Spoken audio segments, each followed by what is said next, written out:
have another conversation about that. He wants to come on. Another friend of mine wants to come on because he wants to talk about aliens and his experience with aliens. Talk about that. This is like that's the cool thing about this. I know great people. It's like once people are back activated in it, you just propose a Mm, topic, and then I'll say like, okay, Shay's available on the 25th at like 5 o'clock. We're going to be talking about aliens. If you want to join us, join, and then you can be like, oh, I'm free. I want to hear that conversation. Then you join, and then we just have a mm. conversation about that. But the first one is like in the structure, just to introduce the people to like the rest of the community, and then you're plugged in, and you can propose whatever you want. Just talk about whatever. Yeah. I'm looking forward to the aliens one. I think we'll do like a short movie review of the Disclosure movie, and then like talk about aliens, our own experiences and thoughts and stuff like that. Okay. Yeah. So does he have like a personal experience or something? Yeah, he has several. What? He wants to talk about them. He's had several What? experiences. So yeah, he's like, no, I want to come here and talk about this. So I'm like, yeah, most definitely, dude. Let's do it.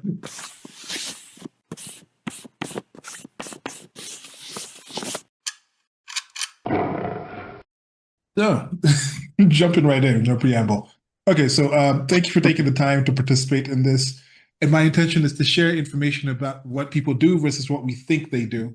And I wanted to bridge the gap between perception and knowledge, as I believe that the more we know about ourselves and the greater the things that can accomplish together. And also, I just want to like show the world all the cool people that I know, and the cool people meet the cool people that I know. It's only a good thing, and cool things happen from then. So that's kind of what I know great people is about. And the way we do this, we just introduce people, go through some questions, and gonna jump into the first question right now. So, what is your name, the occupation and the pastime that we're going to be talking about today, and how do we know each other? Okay. Thanks for having me. My name is Mwatika. Uh, so should I talk about what I do Yeah, that's we today related we're going to to be talking this? a bunch of things. There's going to be a bunch of things we'll be talking about, but finally got Mwatika on. I think we're going to be talking about the apparel today. We're going to be talking about the apparel, getting Yeah. a company up and launching. And somebody who's been on this before might jump on. If he jumps on, he'll introduce himself then. But yeah, so we'll talk about apparel today. Okay. Yeah. So I am a co-founder for clothing brand called Mafrica. So at Mafrica, what we do is tell African stories through cloth. So I'm the lead designer. I do all the illustrations on the clothes. Hmm. Yeah, that's basically it, How do we get amongst to other know each other? things. Yeah. Uh,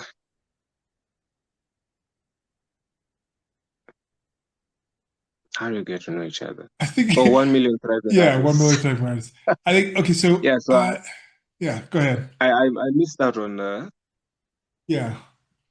yeah, I missed out on the, was it the museum tour? Liminal. No, we had a liminal convention. I don't need. Have you even heard about liminal? And then we this liminal convention. It started with Lulu, who I'll try to get on this eventually. Then it was a few creatives came together to do that convention. So we started 1 million thriving artists. Was what we were calling ourselves, and so it was this creative collaborative community in order Yeah, to have 1 million thriving artists in the African continent. So my part of that was let me just keep the energy that we got from the convention going and try to start having meetups. And Mwatika mm, was like the first person who actually reached out with that group. Like I think mentally, I was like, okay, I'm doing this group with other creators who have been successful here in Kenya doing things. I'm just in hermit mode. So I was glad to be among them. And then they went back to doing the yeah, things they were doing. And I was like, let me do something. So Mwatika was the first person who I met outside of that group because I was brought in by Lulu to that group, met those people, but then I was like, hey, through my own efforts of actually mm, advertising and keeping this going, Mwatika reached out, and he's now put me in touch with other people like Rachel and Kevin have already been on this. Ken, sorry, Rachel and Ken have already been yeah, on this with Artiv. yeah. So Mwatika found me because he's also a very active dude. He's gonna be coming on for a lot of other things. So he found me while I was doing the Yeah. meetups. We tried to actually join at the meetups, but it wasn't really working. The logistics were not really quite working on the meetups, Yeah. but we've met several times since then and collaborated on other things, and we'll collaborate on a bunch of more things. And here's Shay joining us in Yeah. from. We finally got him in here. Hey, I Hey, think I was there for the convention. did you come to the convention? Okay. I had a meeting upstairs. Okay. At So when I was KO. walking down, I saw the 1 million thriving Okay. artists, and then I think that's why I followed the page, and then Cool. yeah. All right, so some good came out of it. Yeah, he's chat. Like, yeah. Mwatika, what are you gonna go by? Like, tell us a bit about yourself here. well, my nickname is Che, but Yeah. you know, usually people that say they love me call me much worse. So I just got done teaching a bunch of 10 to 14-year-olds. So Yeah. you know, I was happy just to listen to you guys chat for a second. I just got done talking to teenagers. Yeah, I was telling Mwatika about that earlier, how you'll be back on we'll have a separate conversation about that because just today I was over at Fritz's down the road. That's Lulu's husband. He's the one who put me on like the whole like 1 million thriving artists where I met Mwatika through that. And we were talking about doing like, you know how kids have football camps here, like Pee Wee, it was also there's like a Pee Wee league here that Mwatika was telling me about, but there's no like equivalent for art. And yet at the same point with Yeah, art, it's something you can do until you're like 99. Football, like right. you probably not gonna be able to do it. First of all, the amount of people who do it professionally is so small. Then like Yeah. even you physically just being able to do it, even for recreationally, like I'm about a middle age now. I'm Yeah, like, yo, going out just playing kickball with my nephew in the backyard. It's like, yo, you're like, I got to be very careful of how I like block this ball. I'm not gonna like die because so it's like, but if you learn arts, you can learn that as a kid and you can just keep developing and keep growing until like the day you die. Like that's something that I was thinking of doing. And both of y'all teach, you teach different kids, both of you. So we'll have back on for that conversation. But today we're talking about apparel and Mwatika was telling us a bit about that. So Shay, I talked to Shay, he's also doing something with apparel. So tell us a bit about what you're doing with apparel. Because I was like, you guys got to come and together we have this conversation and talk about this. it's my third personal like attempt at a t-shirt company, but this one's more you know, for lack of a better word, a lifestyle company where it's kind of like I'll be doing knickknacks like keychains and those enamel pins and anything with my art or my artistic type of vibe. So Mhm. not just limited to t-shirts. Obviously, I'm not going to try to reinvent the wheel and start manufacturing because I'm here in Costa Rica. Not really a lot of manufacturing here, Yeah. but eventually getting back to the States or hooking up with a third party manufacturer, maybe it will be something in the future. But for now, just print on demand, but like the best iteration of print on demand because they have a lot. They're getting better with that now than Mm. ever before because they have like it's not just direct to garment. They also have like this thing called DigiSoft, which is almost even softer of a look and crisper graphics. So they're getting better at it. Screen printing is still the premier way of going, but it's expensive, and they're selling screen printed shirts in the States now.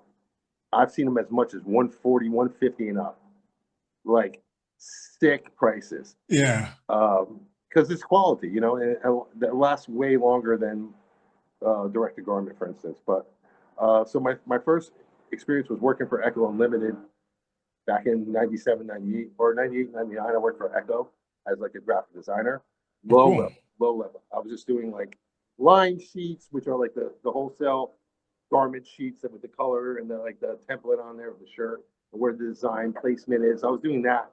And I was also like mailroom guy and whatever else they needed me to do. That was kind of Go like for low level work, right? I got a lot of experience, so I got to work with a lot of cool people and kind of see it from a first-hand perspective, like how Mark Echo did it. yeah. He got some good investors at the beginning. Like he got some Japanese investors. He got Walmart investors later on, where he sold half the company to Walmart. His side, which was their outdoor line, they sold to Walmart pretty much straight up. And he made bank, and now he's doing cut and sew, which is Mm. its own beast. So I'm still learning, and I'm still trying to figure it out and navigate it in this day and age because it's a whole new thing now. You have to be not just an entrepreneur or a fashion guy or art guy. You have to be like internet savvy on how to market your stuff. And now it seems to be like my big problem with a lot of the current trends is like the trend precedes the actual act. So Yeah. back in the day, we had like punks and goths and hip hop and b-boys, and you had like all these different um, groups of people that were into like these trends. But the trend preceded the act of the trend preceded the actual trend. So nowadays, you see, it's everything's performative. You'll see like everyone wants, you know, if you want to be a goth now, or everything now is like the word. They're trying to pump the word chic. Oh, it's chic to do this. It's chic to do this. Do you guys have any of it? Like not you guys, but do they have any idea what the word chic means? It's not chic to be blah blah blah. It's not chic to have dirty sneakers. That's not chic. But that's like a trend now. These kids is like having dirty sneakers. I couldn't walk out of my house with dirty sneakers. Are you kidding me? I'll make fun of myself. It's like Derelict from Zoolander, like that, like the garbage kind of look, the garbage bags and whatnot. Yeah.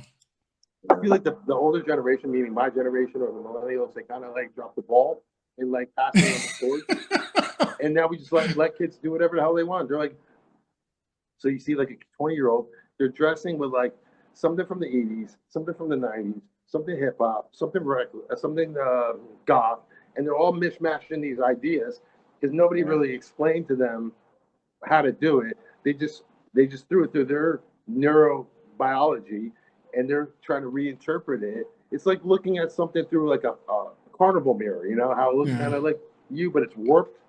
That's exactly what we're experiencing now. So we dropped the ball. So I just want to do with this company. I hate to sound like I'm changing the world, but my goal with this company was to fill a gap in fashion or culture that I don't see anymore. And whether it's a little bit of anarchy, or if it's a little bit of fashion forward, or color combinations that you haven't seen before or haven't seen in a while.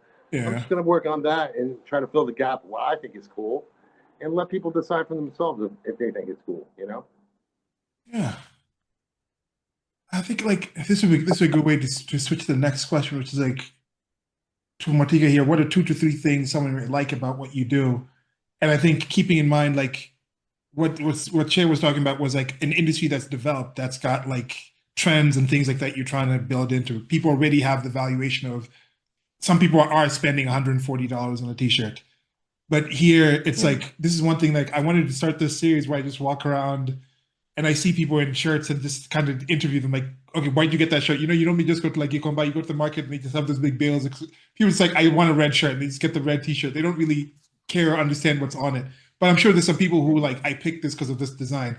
Because you'll see people in like Steelers shirts, sports shirts, or like family reunion shirts, or these random shirts. Some might be like vintage shirts from like, if you sold them at like at a store in the States, but here it was just like part of a bale. So I was thinking like here people just in America, people use t-shirts and certain fashion as statements. Here, most people just wear the clothes because it's the clothes, like it's a color that they liked or it was available that they want. If you see somebody, some middle-aged man with a pink backpack walking from work, he's not doing it to make a statement about fashion. It's just like the backpack that was available and it's just carrying his things, you know? But what you're doing... Funny thing, funny thing, I saw a lady today with T-shirts that said pregnant AF. yeah. You see, when that was made, it was to get some sort of trend. But then when it got to when it got here, it was just like, she might not. Like, okay, I'm just wearing it. So what you're doing, you developed a brand. You're telling stories. So you were telling stories about Kenya, like the Kazi Ni Kazi. I've seen those ones, and that's really chill. I like the marketing stuff he has. I'll send you the link, Jay. You can check it out. Where he has like the people on the street, like the these guys. Oh, what are they called? The guys who pulled the thing with the wheels. Mkokoteni. It's not Mkokoteni. It's Mkokoteni.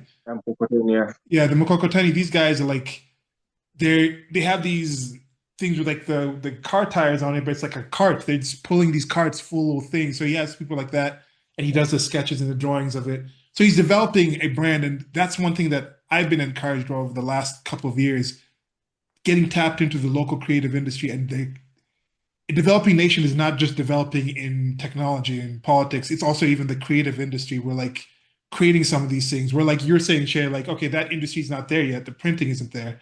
But you can be the one who starts the printing there. You can bring the printers there. You can be the one managing.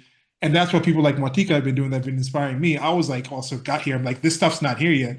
But people like Mwatika have been doing this. So tell us 2 to 3 things someone may like about developing a brand in Kenya in your experience of getting that up and going. It's a long rambling question. Yeah. Uh, so 2 to 3 things that someone would like about About the what you work that did. I put out. Yeah. About the work Uh, that you put out, about the process of getting in the industry and establishing a brand in that kind of sense, letting people know that, hey, t-shirts can be a fashion statement, like a sweatshirt can be a fashion mm, statement. Kazi Ni Kazi, like the stories you're telling, what are the stories you've been telling? yeah. Yeah, to tell us a story about the stories that you told to get your brand out there. Well, I think the only things someone can like about starting like a cloth line in Kenya is just being able to put ideas out. But the process is very tiresome Hmm. because the textile industry in Kenya, we used to have a cotton processing plant and then it shut down. So now most of our fabrics are imported. So getting the raw materials is stressful. There's just a lot of stress. Hmm. So you find most cloth lines in Kenya would either outsource to China. That's So wild. then, Think about the yeah, distance of that. Think about the distance that you're shipping stuff out this to bring it back here. And it's like, wow, that's mad. yeah. So there are people who do that, but luckily we were able to find uh, I don't even know what to call it, but there's a cloth line called Offcut. So what Okay. Offcut does is they take offcuts and they make clothes out of it. So sometimes they get donations from hotels. They make jackets from towels and stuff like that. Oh. So they are the ones who are currently handling our like just the garments, Hmm. and then I do the design and then do the printing on it. So one thing that I've been enjoying about this whole process, aside from the nitty-gritties about production and everything, is Yeah. making people to start to think, to be conscious about what they're wearing. Yeah. Yeah, because everybody's an activist, everybody's socially conscious nowadays. But what does that really mean? Yeah. Everybody's into like in Africa now, everybody's talking about we need to decolonize this, decolonize that, Yeah, for where though? look into our history a lot more and all that. But what does that really mean? Yeah. Exactly. I To really like me, something. that Sorry. what? Go ahead. Go ahead. I said I was really liking what you said about. I think there's something to that of like recycling or upcycling um, previous brands. Maybe that is a way to kind of combat the system, the decolonization of things, the decorporatization of things.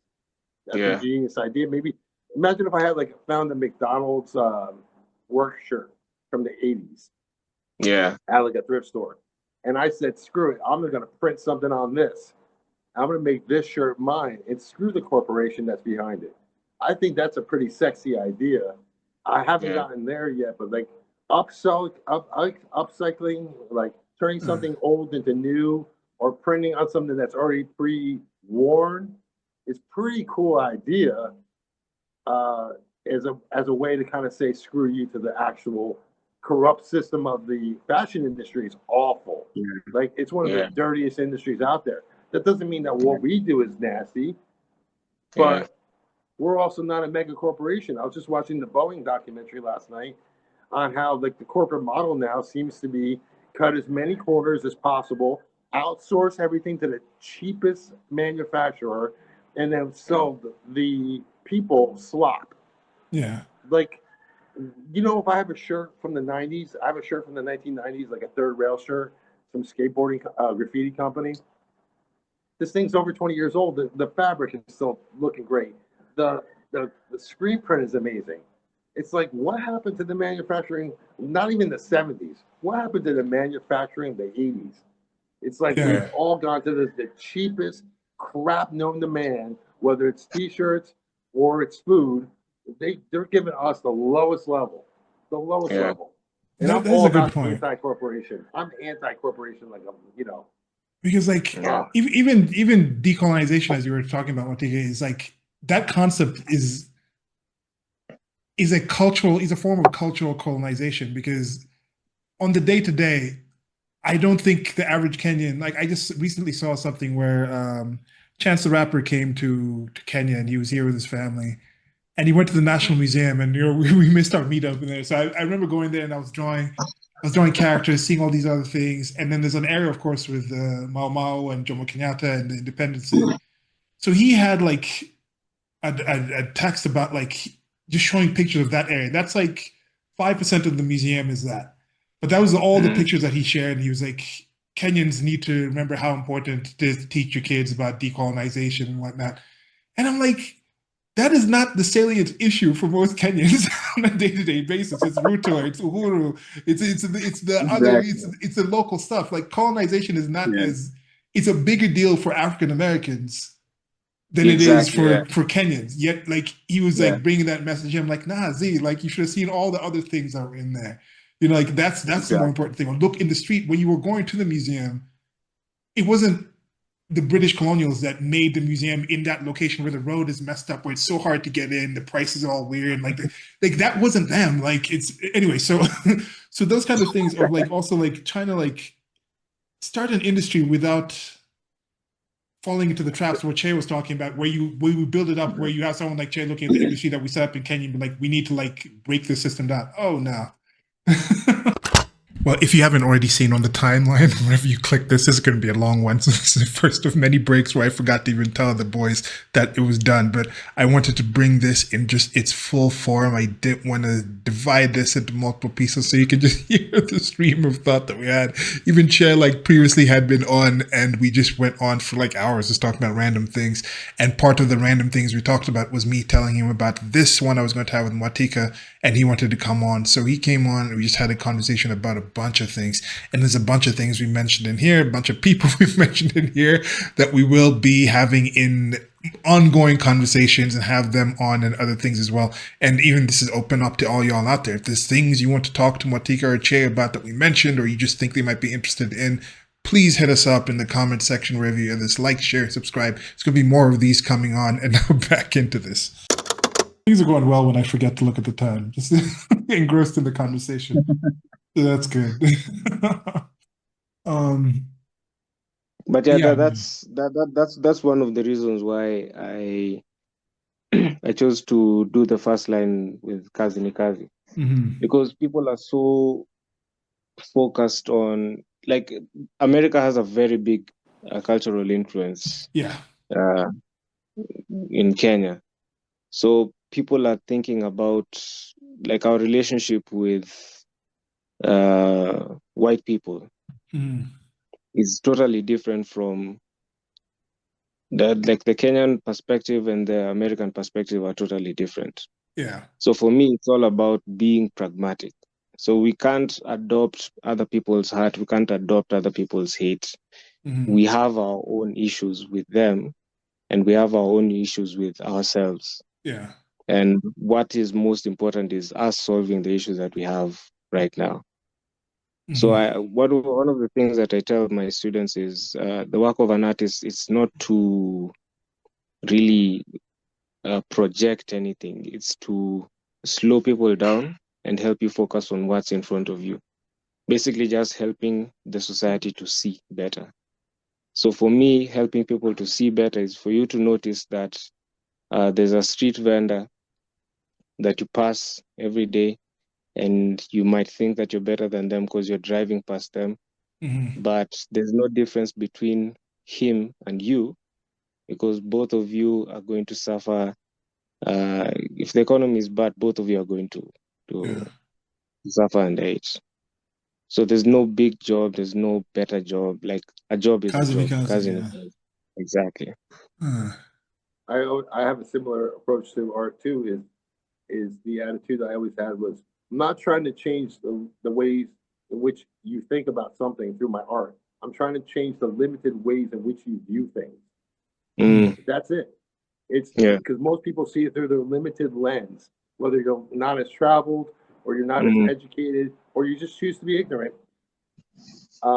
We have a lot of self boundaries that we put in front of ourselves, especially when it comes to art, because art is meant to beautify the world. It's meant to transcend spirit. It is true divination. Where it's the purest form of creation is art of any type.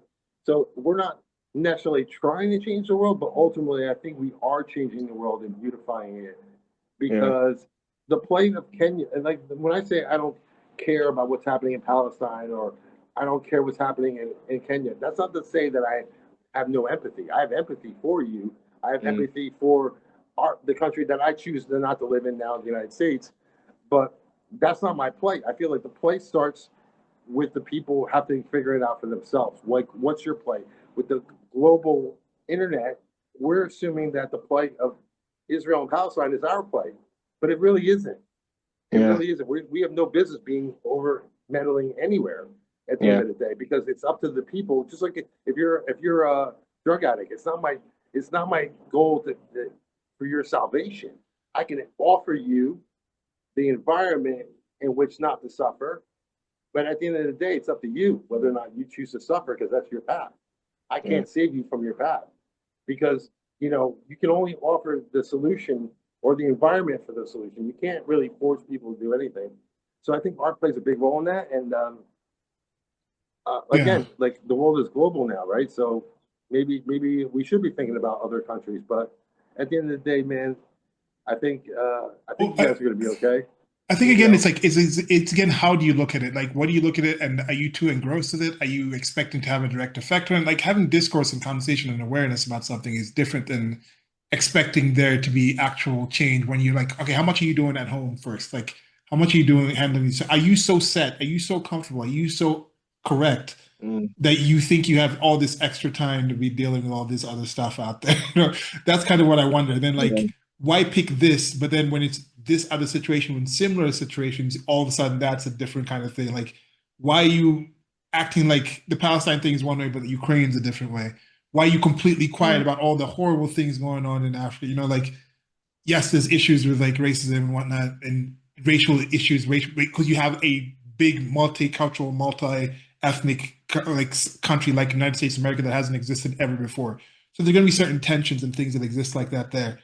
But the number of actual Negroes killed in the world is way more in Africa by other Africans than have been done by white people in America. But that's the biggest issue for them. That's what they're telling us. Africans, they need to care about that. When how much do they care about the stuff going on here? Even the same thing with the white people. The Europeans, like people, white like relations in the America, like, okay, black people do kill a lot more white people in America. But how many white people have been killed in Ukraine and Russia by other white people? So it's like, why is that like not as big of an issue? So anyway, there's issues with some of those things, and I think we talked about this before. A lot of it is also performative. Because it's easy for me to focus on what's happening in Palestine, which I have no effect on, than it is for me to focus on what's happening in my own government. And not just in the national government, like in my local government. So and then it goes even further. It goes even further, just like the governance between the society that you have between you and your friends, you and your family, you and your main groups. Exactly. Many of us are very dirty in that place, but we're like activists about these things that are like all over the place. We're so great at this, but then you go home. Have you talked to your brother about that issue? No, I can't. Nope. I can't really talk about that. Like, is your friend in an abusive relationship? Like, I kind of told her, but then if I push, she's going to say this and this, but I can go and like protest in the streets about this other thing. It's like, nah, stop that, man. Stop that nonsense. It gives you a sense of control when I believe the actual answer to this predicament I used to be an activist when I used to be in a rap group. I used to do anti-war rallies and anti-police brutality rallies and anti-this and anti-this rallies. And all it did was get me put on watch lists and get me arrested. That's all it did. I didn't change a goddamn thing. But I'll tell you what, the best way to do it, whether it's colonization, corporatizing of the world, whether it's this bullshit or that bullshit, the best way to do it, in my opinion, is to interact with things that appeal to you in a great way, a thing that benefits you, whether it's art or music or whatever.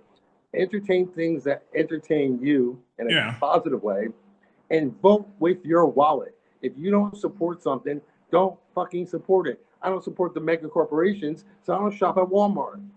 You know what I'm saying? Like if you want to support something, support local businesses. So buy bread from the guy up the street. Yeah. Support things that make you happy in the world better, and everything else will fall to the wayside. It may take some time, but I promise you, these things will go away if you don't fucking support them. You know what I mean? I don't support the machine. I was in the military. I don't support that shit anymore. I think it's garbage. I think I was a slave. I was a good slave. I was really brainwashed and probably good at my job. But at the end of the day, man, that they're not doing any good. No good. Do I Yeah. think that good people should protect good people against evil people? Absolutely, I believe that should be the thing. But that doesn't mean that we need Donald Trump calling those shots. That's ridiculous. Yeah. This guy has a moral compass. I wouldn't trust this guy with my bicycle, let alone the world. But that just goes to show you. But I'm also a real person. I dealt with real things in real life. It's like none of these people have dealt with real things. This guy was born on third base, claiming he had a home run. He's like, I'm a self-made man. My dad only gave me $16 million. On that one, I'll have to push back on that. Like, people's struggle is way different. Like, you see, we can take somebody like here who's grown up in a village in like Africa, and like they look at your life and say you haven't had any struggles, you know, because of the point of view, but you've had struggles. So I'm sure Trump has had his struggles. Like, I'm not worrying about people trying to assassinate me on a regular basis. That's a whole nother struggle. You know, that's like, I'm not worried about lawfare coming at me. So there's different struggles to have, most definitely. But that's the point. People's struggles are different. So his struggles doesn't give him some higher insight on the struggles of Palestinians or a random person in West Virginia. So we shouldn't have that system where you have those people with that level of power and influence, because no human being has the knowledge and awareness to actually even do that, even if they're capable of doing it. But one thing you had mentioned earlier about art being something that makes you see things in different ways. And I think we talked about this before in a conversation we had like last week about politics. Can politics be an art? And I think politics is kind of anti-art in the sense where it makes sure you don't see things in any other way besides what they're trying to tell you. You know, like they're like, no, we're limiting every other way you can look at the thing. This is the only way you're supposed to look at this topic. And it's not even, I'd accept that if it was consistent. They're like, this is how it is and it stays this way. But the worst part about it is they'll tell you this is this, and then all of a sudden a different person is president. Then all of a sudden everything they told you was that way is the complete opposite. And they pretend like that thing didn't happen before. And you're just like, what the fuck is going on here? It's one wild. massive gaslight. It's gaslighting. And it's like what you said about blacks killing blacks in Africa, for instance, or Americans killing Americans. Dude, it doesn't change, because at the end of the day, we're our own worst enemies. The people that look like each other, like, trust me, like, how many self-hating whatever is out there, or it's either you're self-hating or you're a stereotypical person who's what's the word I'm looking for? The xenophobe, where you're hanging out with your own types of people. One of the things that makes me, I think, who I am is the fact that when I grew up, I had literally everybody on my block. I had every color, every nationality within a very short thing on my block, and I was able to be exposed to different cultures at a young age was my blessing. Mm-hmm. If I did not, who knows what? And I joined the Navy at 19. I went to Japan. I lived in Japan for 3.5 years. I traveled to 11 countries by the age of 23.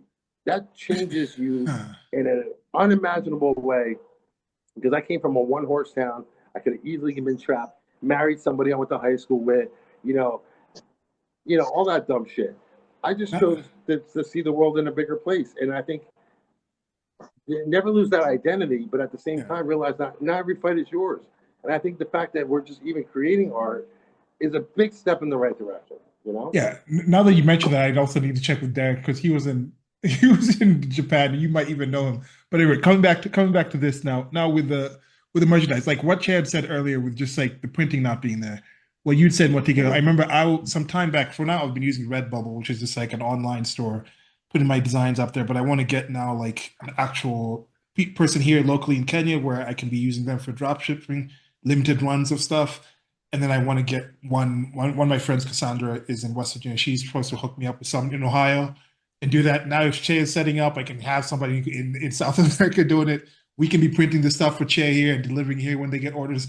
So we can set up a network like this. But I remember 10 years ago when I was trying to get that up and going, and I went to what was Kibera, and in Kibera there were actually places where it's just like a whole bunch of different stalls where people are actually sewing the shirts there, and it was pretty decent quality shirts. So that kind of stuff is all gone. Like, so the next question is like, what are 2 to 3 things people wouldn't like? And like what you said right now, what Che also mentioned was if you're in a place that doesn't have, we've talked about there are some it's a negatives of the capitalism, the big market type of stuff, but in America, like you want something, it's there. You know, the options you have, the access to things to trying to live out and realize the things that you want to do if you put in the effort. The tools and access to things there are second to none in the world. Maybe in China you have some things like that. So are those places still there? So what are some of the other challenges that you face just getting these things up that if somebody wants to get into what you're doing, apparel, getting that up and going here, that they should expect like this is gonna suck, but but you're gonna have to deal with it and you're gonna have to work through it. Well, getting the right people is really going to suck Hmm. because we tried like I think around 4 people. So me and my business partner, we did a lot of samples. Yeah. That was in 2023, 24, and then finally 25, we sort of got a quality that was good enough. But the problem is consistency. So everything is done right when you're there. The moment you leave, Yeah. yeah. So that's definitely going to be a big issue. But for the places that you can get quality, because we have the export processing zone, but now the problem is the MOQ, because they are the What's last that? you to What's that do stand for? like a minimum order. Okay. Yeah, because there, I don't know how many. I don't remember the number, but it was in the thousands. And now we're a small company, so Uh-huh. there's really no reason for us to make that big of an order. So this is the kind of thing where maybe you have to put wait for just the shirts and then you print later, or this is like printed shirts. Yeah, just the shafts and then you print Okay. later. So now Yeah. this is why I'm saying this is why I can come together with you. Then Che can be like, I need like 100 shirts to be available in for Africa. We get like 10 people together, then we each get 100 of those shirts, and then we each order that. That could be some kind of way we can get some of these systems. The way Like I'm with doing the, it is yeah. with I'm Go doing it ahead. with print on demand. So print on demand is one of the companies I'm using. For instance, like if you use like Printify, Okay. you pick, you choose the shirt, you upload the image, you put on the shirt, and you can print one shirt, you can print 10 shirts, you can print 50 shirts. It doesn't matter. Now, if you bulk order, some sites allow you to bulk order. You can kind of do that and order more, and they'll come cheaper. But I think print on demand is the kind of like the way to go, unless you have a local printer, and they can ship globally. So even though I'm in Costa Rica, I'm not getting anything shipped here because it costs a stupid amount of money because of the import tax. So when I had my sample set, I had my kid, one of my stepsons, mule it down for me in his bag so I could see what it looks like. Why am I going to spend $30 on a shirt that just for the printing or whatever? My price was like $30, and now I'm going to ship it for $20 down here. Get out of my face!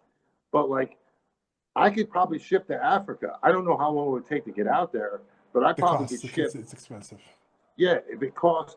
The problem I feel with so many things with the manufacturing industry, whether it's in the U.S. or globally, is we've outsourced everything. So let's say cotton grows in the United States. So we're manufacturing cotton in the U.S. Then we're taking this cotton and we're shipping it to Mexico or Bangladesh or China. They're making the damn T-shirt and then they're shipping it back to us. See, I'm That's not wild. That's wild. anti-capitalist. I'm anti-rogue capitalism. Free market capitalism can be a beautiful thing because it allows for people that manufacture something to make something. When every car was being, all the GE cars were made in the U.S. or whatever. we could trust cars. Now we're it's so screwed up globally. It doesn't just happen in the U.S. It's like we're shipping something go out there to get made to get shipped back. That's ridiculous. That's So like ridiculous to me.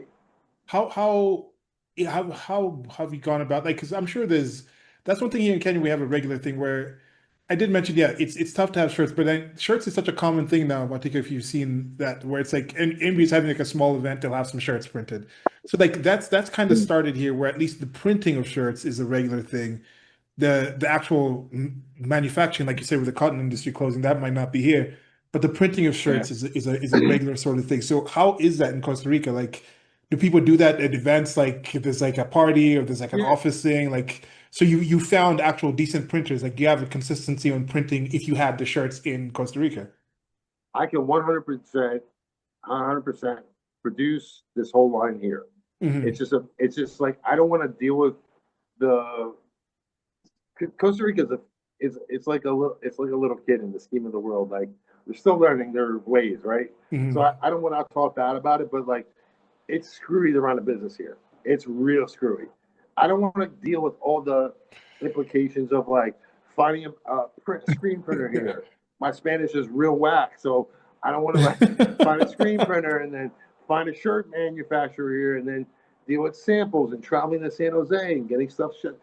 I live in Guanacaste, which is all the way up north near Nicaragua.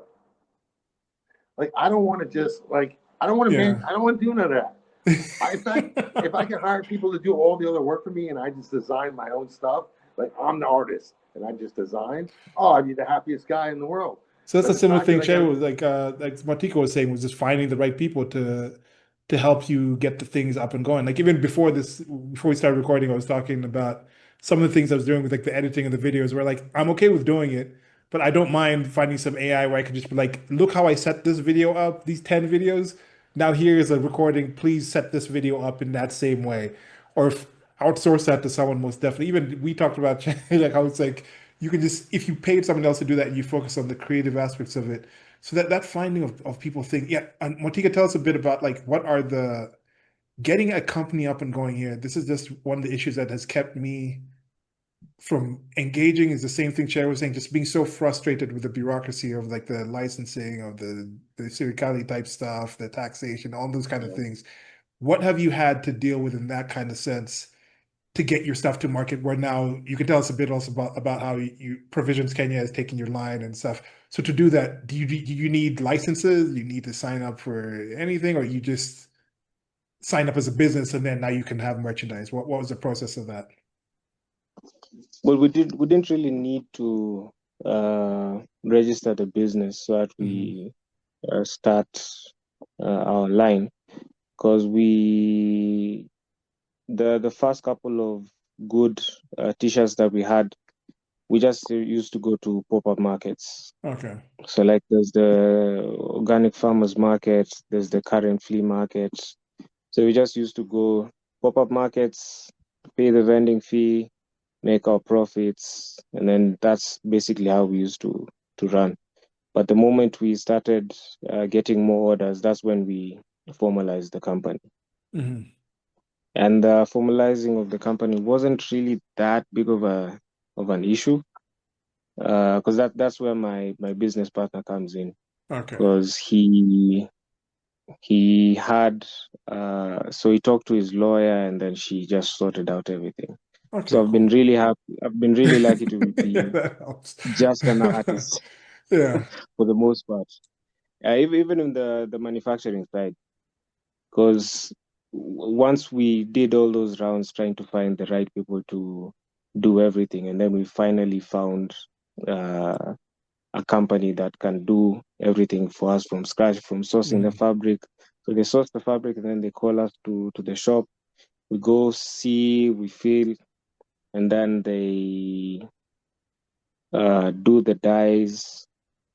They cut out everything, do Yeah. the mock-ups, and then I just send the design and then everything is done. So we've been really lucky to find them. And finding them was, I don't know, the stars It was just Kazi, aligned. Kazi Ni Kazi, like you said. Yeah, the stars just aligned. Yeah, Okay, making it easier. Go They're ahead. making it easier now than ever to do this. Mhm. But if you're trying to do it right, which it sounds like you're trying to do, which is like the actual hands-on manufacturing, is honestly an ideal world to be in. Mm. You know, I'm hoping that with print on demand, that I send my design out, I do all the things on my end correctly, and I hope that they do it correctly as well. Yeah. Yeah. The t-shirts I'm using are good quality. I mean, made in USA, 100% cotton. I don't know what else to do like other than that, because it's not the same business model that, let's say, Fubu or Echo or any of those other streetwear brands were doing in the 90s. It was all in-person, tactile. You couldn't do it online. You had to go to the screen printer physically. Like Mark Echo Yeah. went to China. When was it? Probably 1998. He went to China and literally went to a warehouse, as he's told me, and there was a pile of mountain of t-shirts on the floor, and they're like, choose what you want. And he bought $100,000 worth of blank t-shirts in China. Yeah. That's how he got his company off, which is wild. Like, who has the space for that? Number one. Yeah. I couldn't do. If somebody handed me $100,000 right now, I wouldn't know what to do with it. I wouldn't know what to do with it because I'm not in that physical area right now to be able to get those things manufactured. You know what I mean? I would be like, oh, I guess I'll just spend this on whatever. Because It's right now I such a use weird like model now. I use Redbubble and there's Printful, there's Shopify, there's some my friend Cassandra, who's supposed to help me out with who's going to help me out with this, has suggested a few other places. Society 6 now you actually have to apply to be an artist on there. But there's a lot of these platforms with that where it's like with Redbubble, there's a whole bunch of different sorts of t-shirts, hats, cups, buttons, shower curtains, bathroom mats, like bags, uh, duvet covers, like the aprons. You just put the design up and you do that. My store has like I got like 350 designs up. That's the designs I uploaded. I got way more in my computers here. And like my idea 2 years back, I wrote like a simple business plan for it because I had so many designs, and I was thinking like, how many of these things where you print out like thousands or hundreds of thousands of a shirt, so it's like people just wearing the same shirt and shirt. But if you had like a thing where you had enough designs, you could have limited runs of those designs, and you just have them higher the cost. So it's like maybe like 100 of these shirts. My idea was to find ma pa shops, people who have their printing and doing like at the same location in a smaller kind of place. You get those sort of people, and then when you open a store like in Wheeling, you find someone in Wheeling and like, okay, so for Wheeling we have the launch shirts. Is that wind coming from your side, Shay? What's that?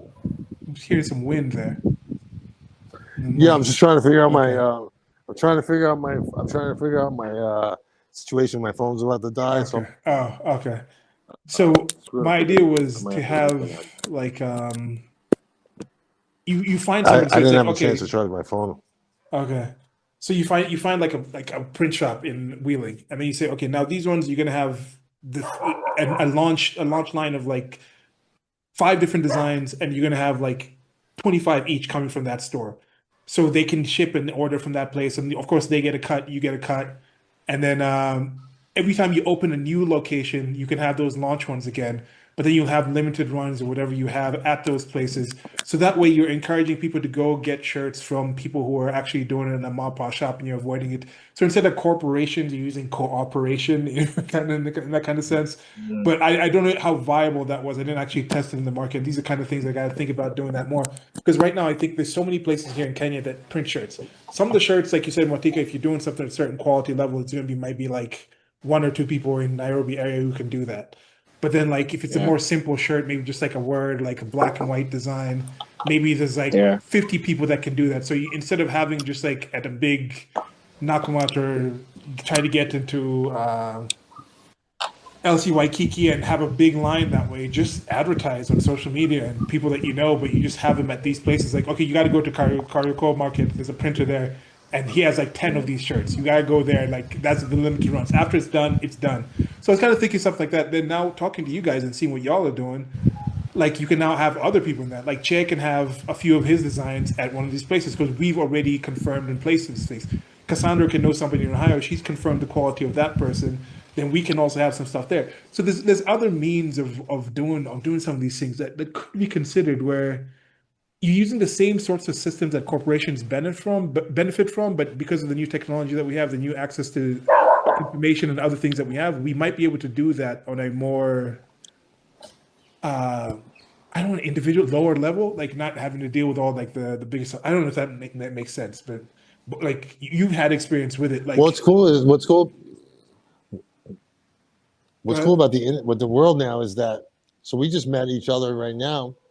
If we wanted to do a collab, Yeah, all I have to do is send you guys over a design, and now I can put that design with our collaboration on my website and sell it internationally, and vice versa. yeah, It's like we could still bypass the corporation and make cool stuff happen. Why wouldn't I want to collaborate with somebody from Kenya? Are you kidding me? It'd be a dream come true. Like to have myself in an international market and vice versa.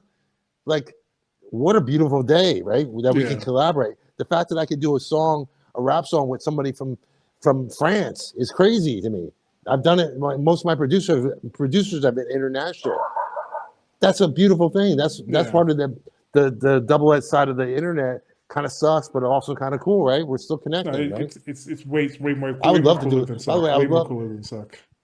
I haven't even seen his work. You haven't seen your work yet, but I would love to be able to collaborate with somebody internationally Yeah. from a country like Kenya, which is a beautiful country in its sense of like, think about all the cultural influences that you guys have with colors and designs and from, it's just such a diverse and beautiful place, right? Of like Africa just doesn't get enough shine in my opinion. You know Yeah, what I mean? you'll see his designs. I think you like the style that he's gone for. And like again, one thing I really like about it is like he's going to Nairobi, and then Nairobi is again the melting pot ish of Kenya, I'd say, where of course you have the different tribes and the different things, but he's like it's more like a contemporary stuff of just the people just here.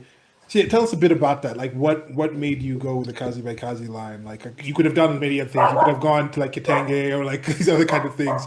What made you want to go with something more like contemporary and like in that kind of sense? Well, but my business partner wanted, so he's from Mauritius, Hmm. but he's been living in Kenya for a while. So he wanted, I did a caricature of him on his birthday, and then he was like, "Can you do something that I can print on a T-shirt? Nice. But I want something that's Kenyan." So he wanted just a matatu design. So I sat with it for a while, and then we had a conversation about the possibility of it being something bigger than just me doing designs for him and him printing. So the moment we had that conversation, that's when I thought that maybe instead of just doing random designs on like Kenyan culture, I can plan things in form of lines. So now the first line that I thought about was Kazi Ni Kazi, because it's a very common phrase, Yeah. which is work is work. There's songs about that have the line Kazi Ni Kazi from like back in the 60s. Yeah. So it's something that's very Kenyan, and it's something that we haven't really lost because Kenyans work a lot. It's Kenya, but it's I also remember there human was because a that's time. kind of like the hustle. That's a grind, that's like Exactly. it's something that's Exactly. there. Yeah. Like everybody's trying to work, right? Okay, not everybody's trying to work, but yeah. Yeah. Yeah. People work hard. So it was me trying to celebrate that aspect of human nature, of you trying to take care of your people and now bring some dignity to that, so nobody can knock your hustle. So your street vendor selling vegetables, selling street food, nobody should look down on you just because they have a higher paying job. Because Yeah. at the end of the day, a job is a job. As long as you're taking care of your family, as long as you're taking care of yourself, as long as you're not robbing anyone, nobody should be in a position to look down on you. So Yeah. that's where Kazi Ni Kazi came from. 100%. I'm with Yeah. that too, man. You never judge somebody else's existence because I'm not the most successful guy when it comes to like I'm not a like finance bro, you know, but I have my own shit to offer. And it's like you might walk by that homeless guy in the street that you think is homeless and downtrodden. He could be a physics guy. He could be a physics professor that just fell in hard times. So don't ever judge somebody ever, because I've learned some of the best information I ever learned was in CD bars, and bad people have given me the best real world information to help my life. So don't ever like think that going to church or school is gonna ever change anything. Sometimes you get it from the weirdest places, and I think it's open. Stay open to those things. It's great. Yeah. Yeah. Okay, Yeah, so part for of you, it Chair, also, was, what was what? your thinking? Like, what's your first line? Like for me, like I couldn't pick a line. It was just that's why I kind of thought of that idea where just like so many different things. Because like right now, I Well, guess one of the things I'm doing is like the Made America 250, where I'm like going back in the history of America, and like doing the difference between like the American dream and the American reality. And the primary ones, these like anyone but Che, the Che Guevara shirts.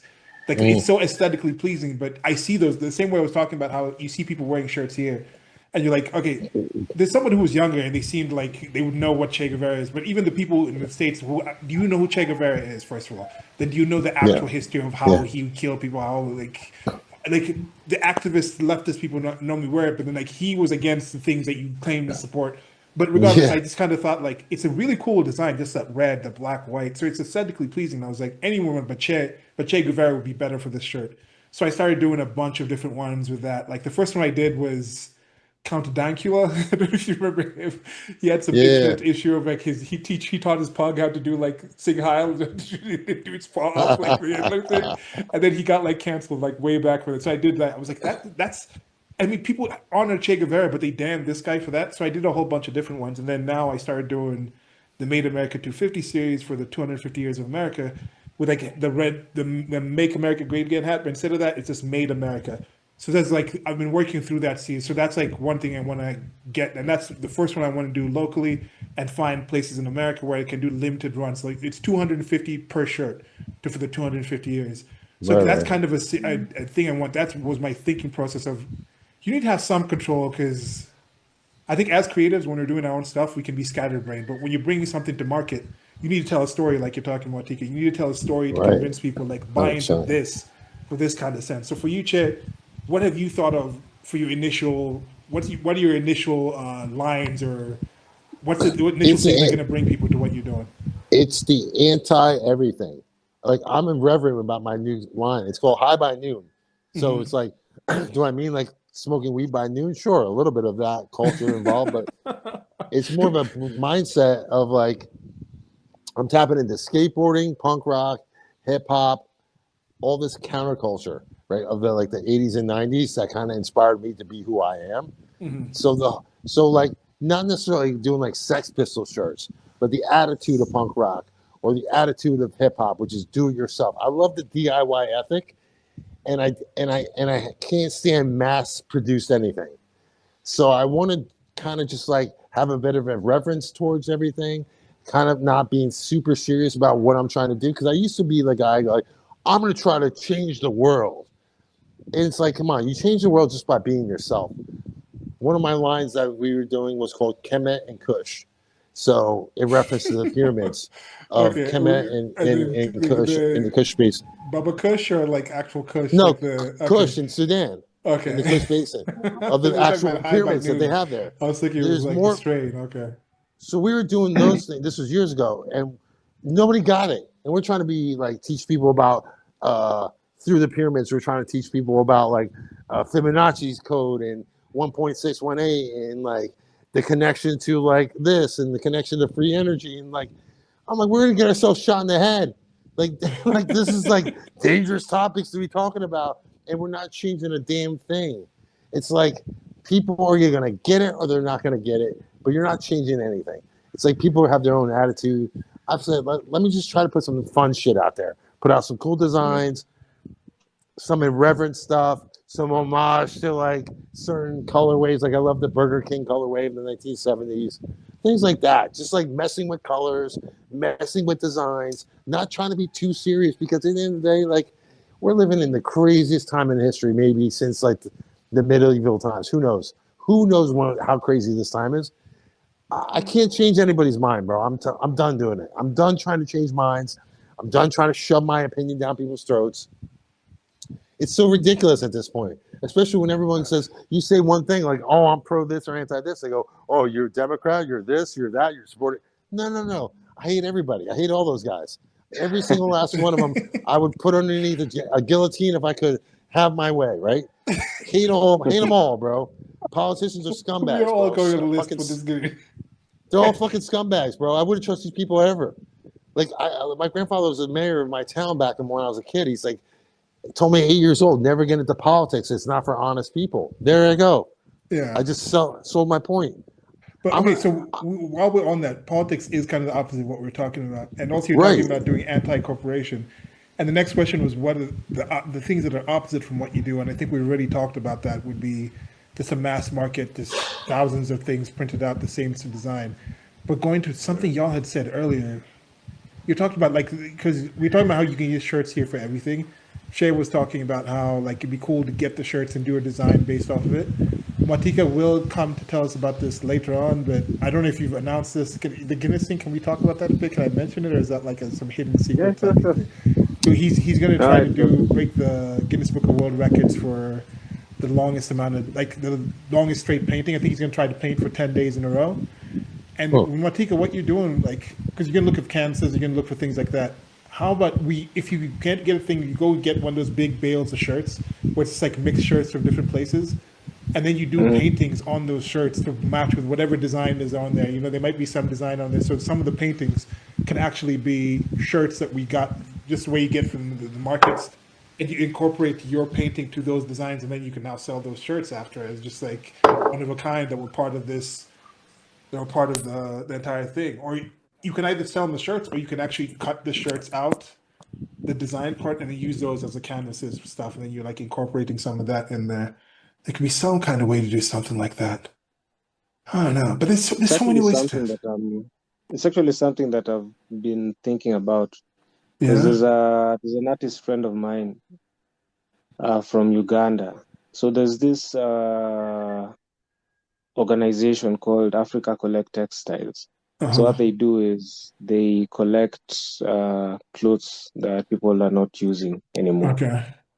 Like any sort of textile. Could be bed sheets, blankets, t-shirts, whatever. So they collect them and then they upcycle them. So they do upholstery, they do. We'll find out what else they do after we get back from me not being able to do a simple thing like figure out the system to let people know at the time. I think I'll just put one of the reacts, like maybe the rockets, just blast the rockets off on the screen. But also for me, how do I keep better time?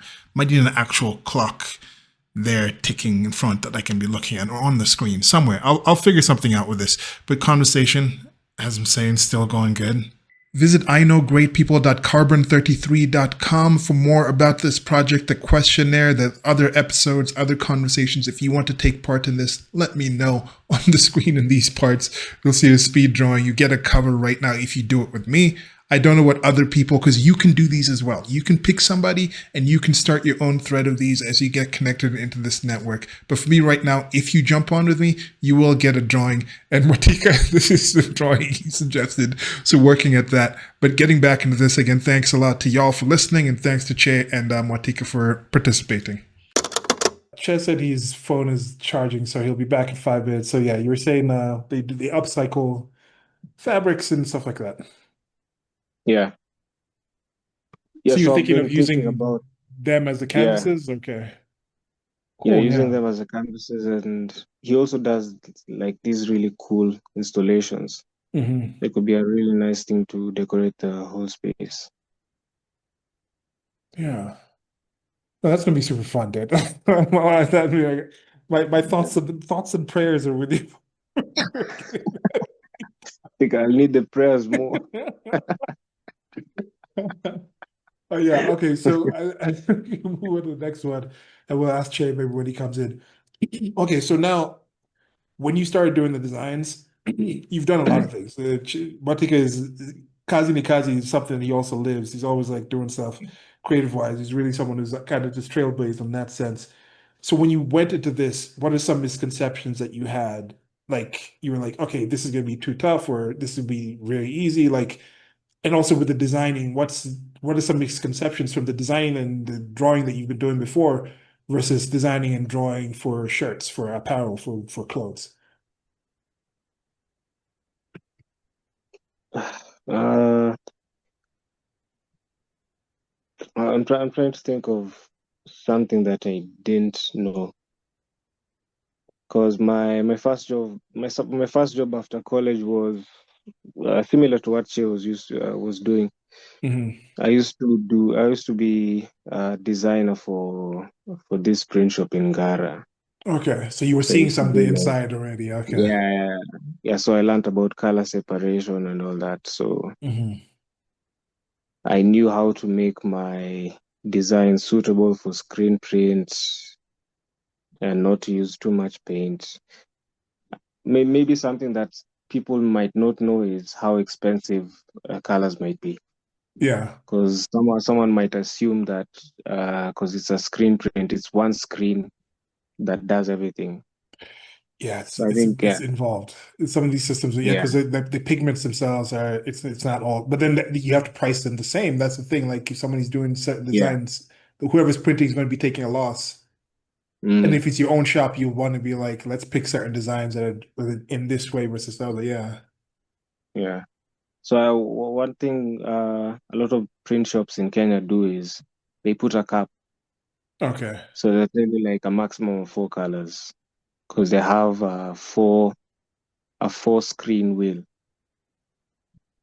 So if it's four colors, they can fit the four screens, the four Hmm. separations in it, and then have a smooth run. If it's five, then that'll mean that they do four, and Yeah. then yeah, The anyone but chair designs, those ones that made America, because I normally just go red, white, and black for mm, those ones.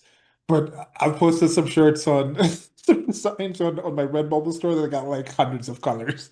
But it's like it's Redbubble, so they just do, I think they do a digital type of print.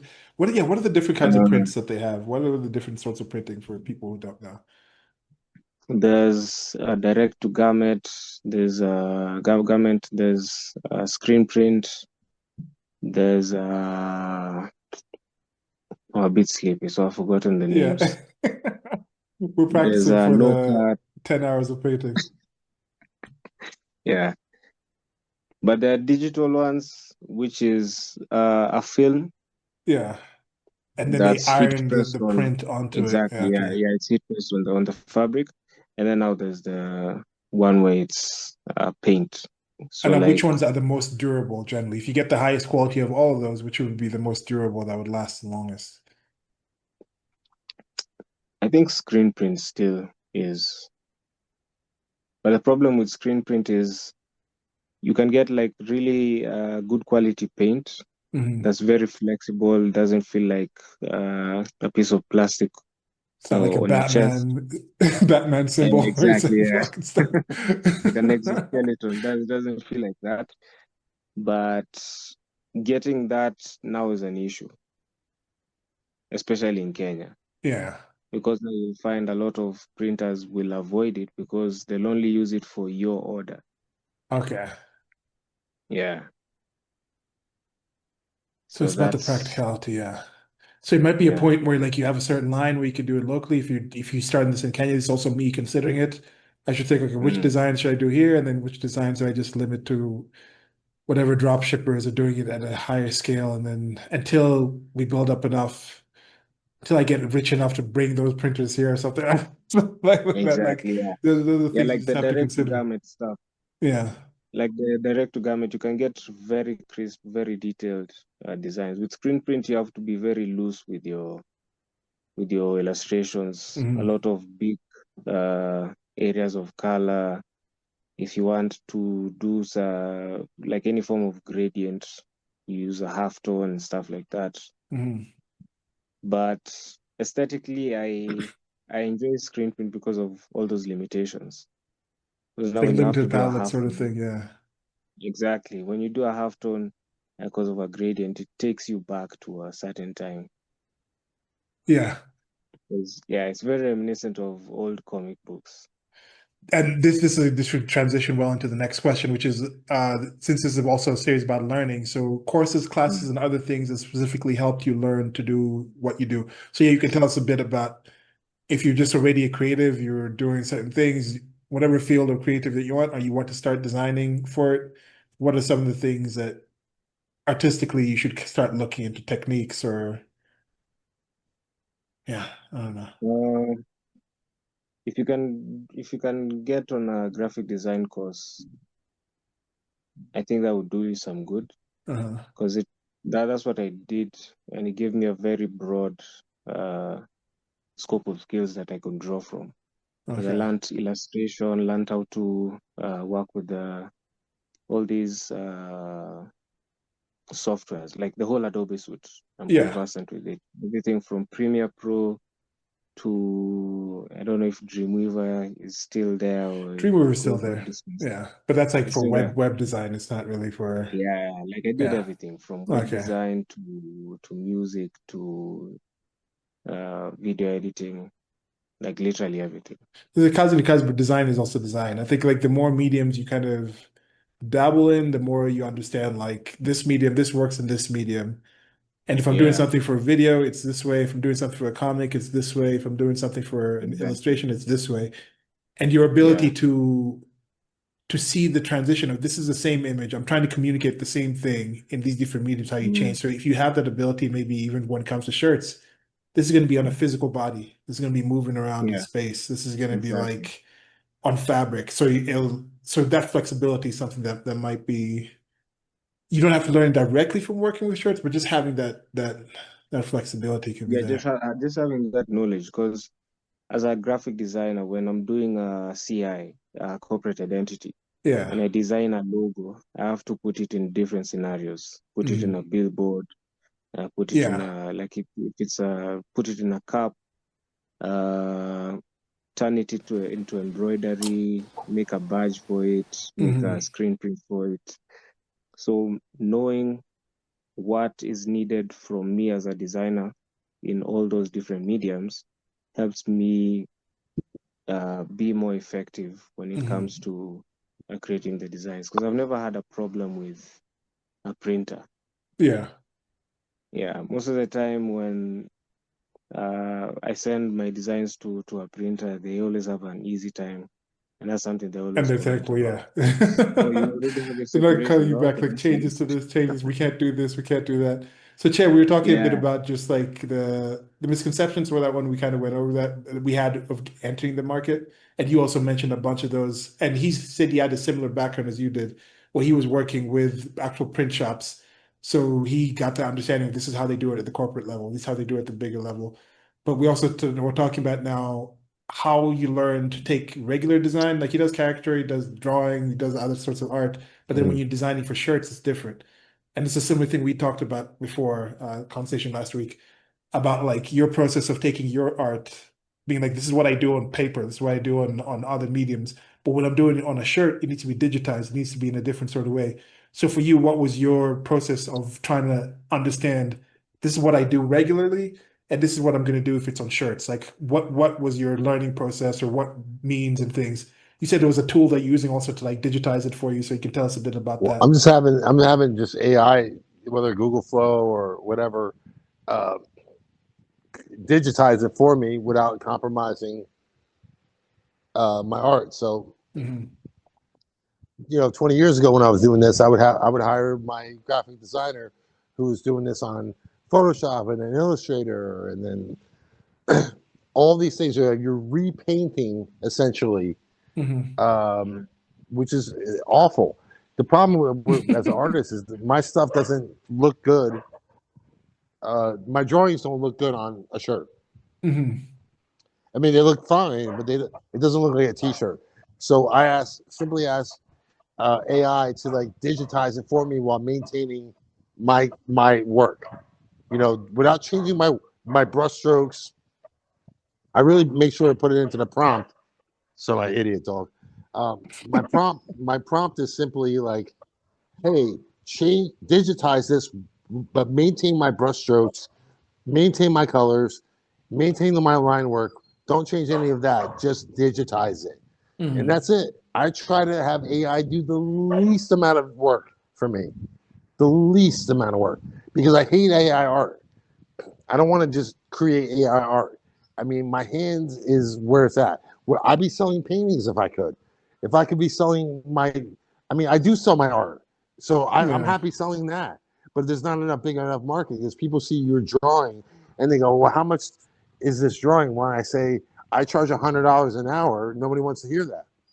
Yeah. If So you want me to paint something, more, that's not like, it's not generating any new image. It's just digitizing. It's just converting right? converting something into a different medium or different the vectorization pretty much process of it. And then you do edits on that after it's on the comp. You can do that.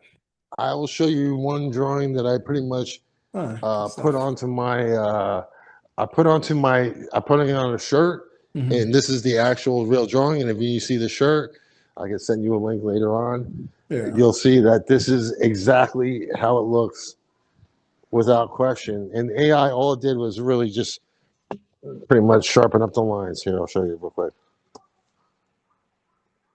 Yeah, all right. That looks the same on the shirt. Yeah, that's what I was telling you about, like your art style. Like, have you ever done graffiti? Like, or is this like? Oh yeah. Yeah. Oh yeah. That's where I got my start. Yeah. On the mean streets of New Jersey. You know, it's like here. Yeah, that's wild, dude. Nice. This is all acrylic marker. This is the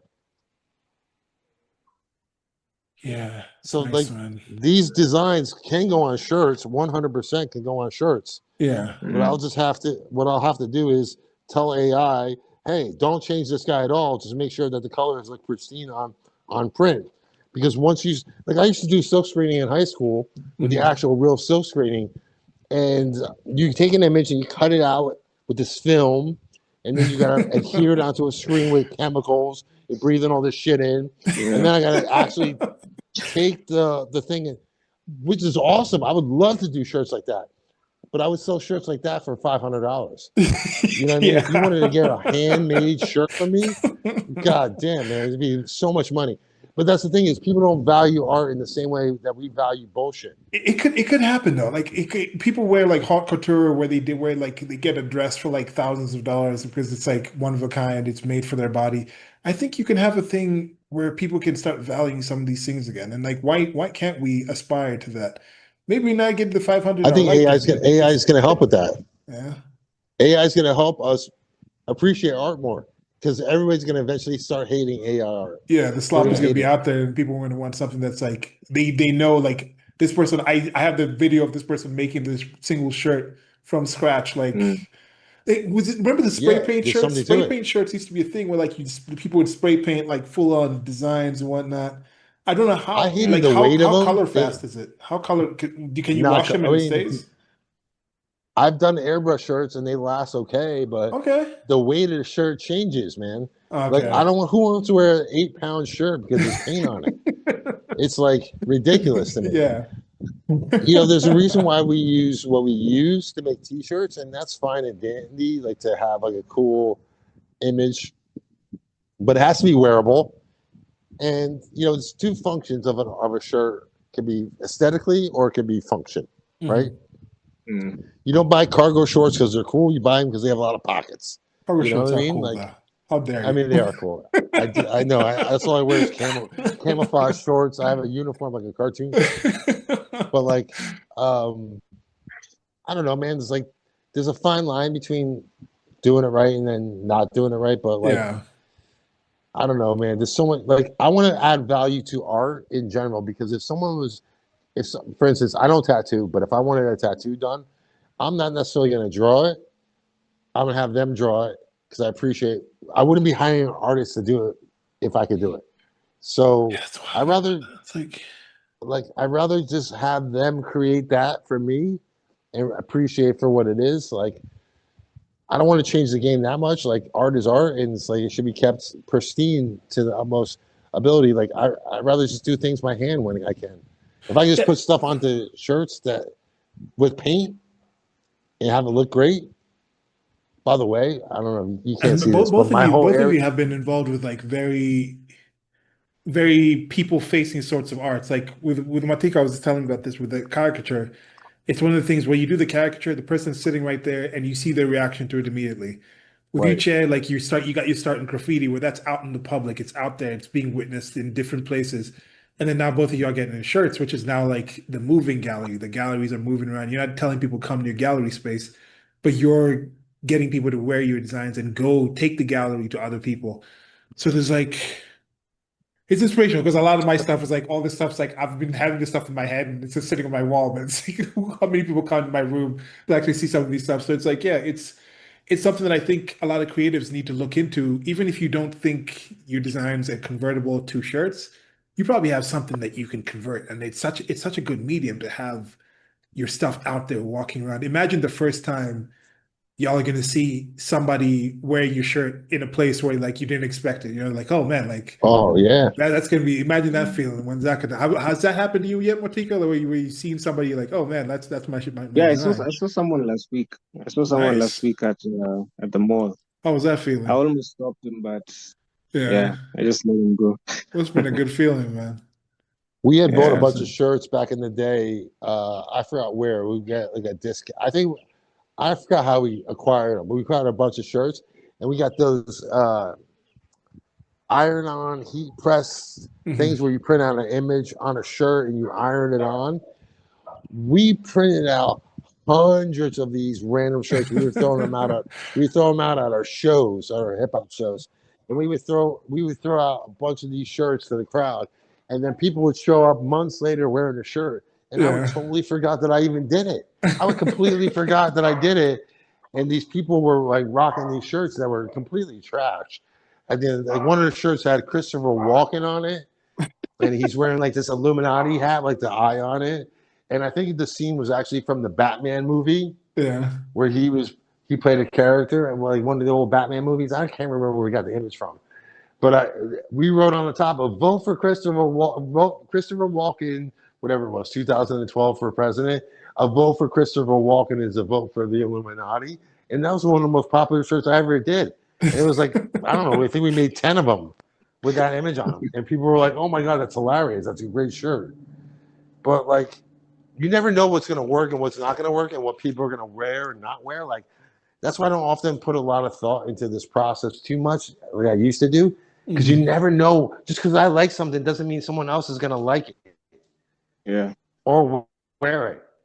So I like, screw it. Just throw it all out there. Throw it whatever the fuck you want out there. Throw it out there. If they wear it, they wear it. They don't wear it, they don't wear it. You know what I mean? yeah. Now that you speak about Like liking, again, we're gonna irreverence. Like switch. I'm done fucking overthinking shit. That's where I'm at nowadays. All right, we're gonna switch to a question about liking, and you better think If I hard about happen it to now. die, Is Mwatika, do you like cheese? And if yes, which ones and why? And if no, why you're such a horrible person. But since you're not a horrible person, tell us about the cheese that you like. What is your favorite sort of cheese? I don't think I have a favorite sort of cheese, but I like cheese. Yeah. I eat cheese. Have you I had eat a lot of dairy. dairy? Okay. Have you had burrata Mm. before? No, I don't think so. I think we can get burrata here. I've seen the mozzarella here, the actual one, the brown mozzarella have that Mm. here. And halloumi is another one you definitely should try. But like I was, Mm. because I told Rachel about this, I was gonna try to bring, but it didn't bring on the time. So maybe when we do by the time we do the visit at Provisions Kenya, we're gonna do a studio Yeah. visit series. Martika's gonna do the next one, the studio visit series, where for y'all who are here in Nairobi, Che, if you want to fly here from Costa Rica for it, it's gonna I be would love to. sometime in September. We'll go to Provisions Kenya that has like that picked up the shirt. So that can go to the last question, which is anything else you want to add. This includes earnings, cost benefit analysis, and trade-offs. We've talked about a lot of this stuff already. But Motika, I think you'd like if you could tell us a bit about how you got in touch with Provisions Kenya. And when you come to the studio visit, we'll get some people from Provisions Kenya, hopefully, to tell us more about this process of how they picked up your line and how they're actually selling stuff there and other processes you had to actually get your line being carried by stores and pop-ups. And that process. Tell us a bit more about that. Uh, Provisions. I met them. There was a traveling sketchbook that I was part of Cool. by our mutual friends from Nairobi Sketch Tour.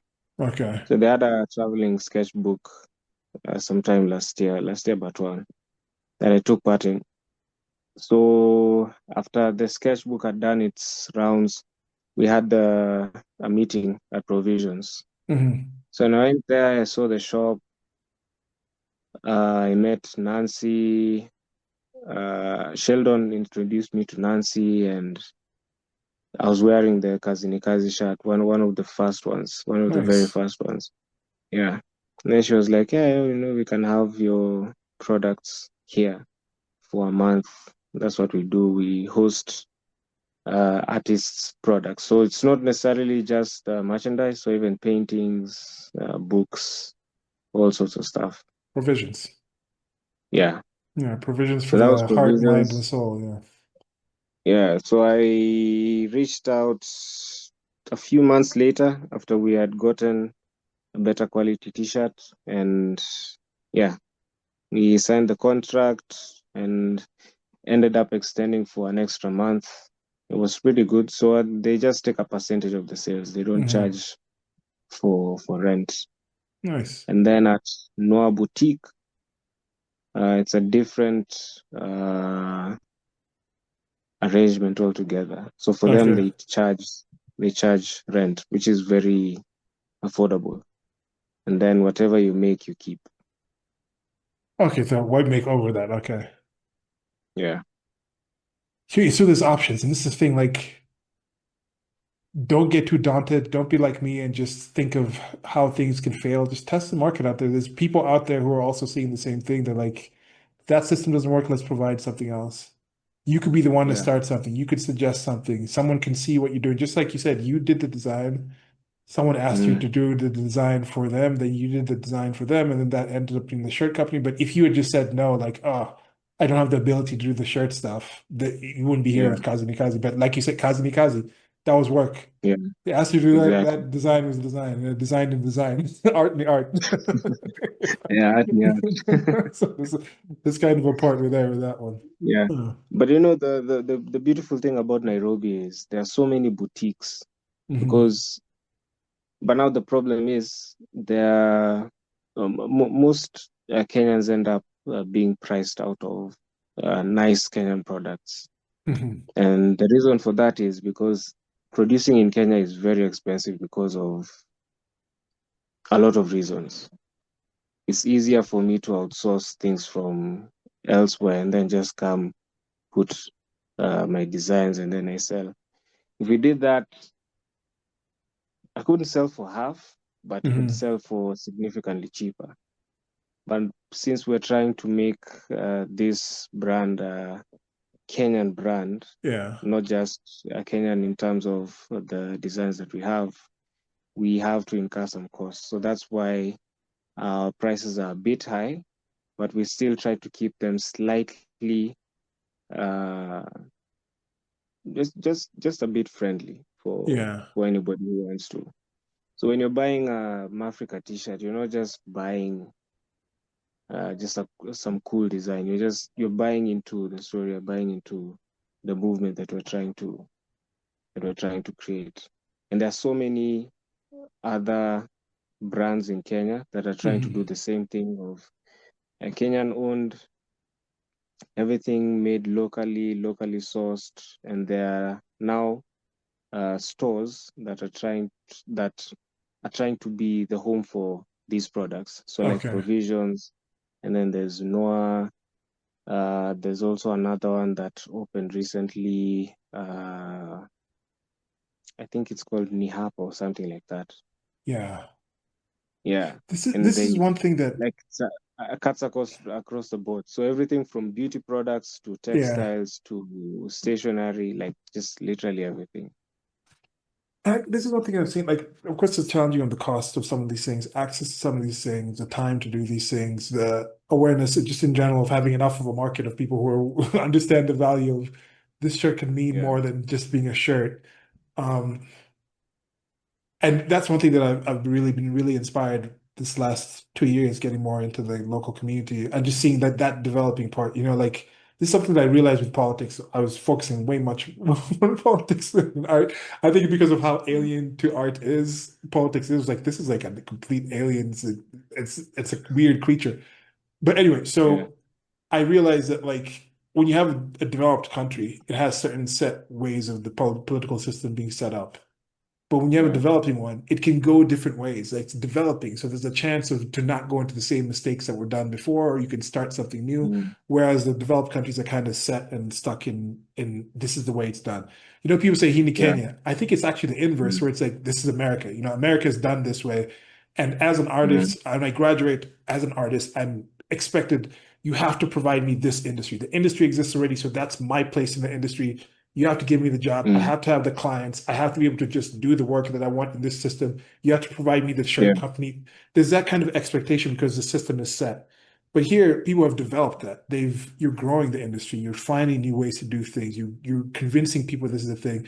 I think there's more of a process of like, which is how it used to be most jobs, most everything used to be. You had to actually go out there and grind and convince people that your art is actually worthwhile, is Mm. worth participating in. I'm doing this art in the art, but you got to convince people like this is something else. This is something valuable. You don't expect there to just be a company that will hire you and give you your living wage salary, and you'll just be set with that, and everybody else is in the grind. Yeah. You're actually out there working the market. You're talking to people. People who are selling you stuff are also doing it because they're seeing an emptiness. They're seeing a hole in the market. So anyway, I don't. It's like just a wide ramble, but I think it's been really cool to see that, and that's one thing I want to ask you with that one is like you've been a lot more tapped into like what are the changes that you've seen over the last 10 years or some things like this where it's like what are some of the things you're able to do now that were just not able because the industry wasn't there, the market wasn't there, the interest wasn't there, the people who are grinding like you were doing the Kazi Ni Kazi like you are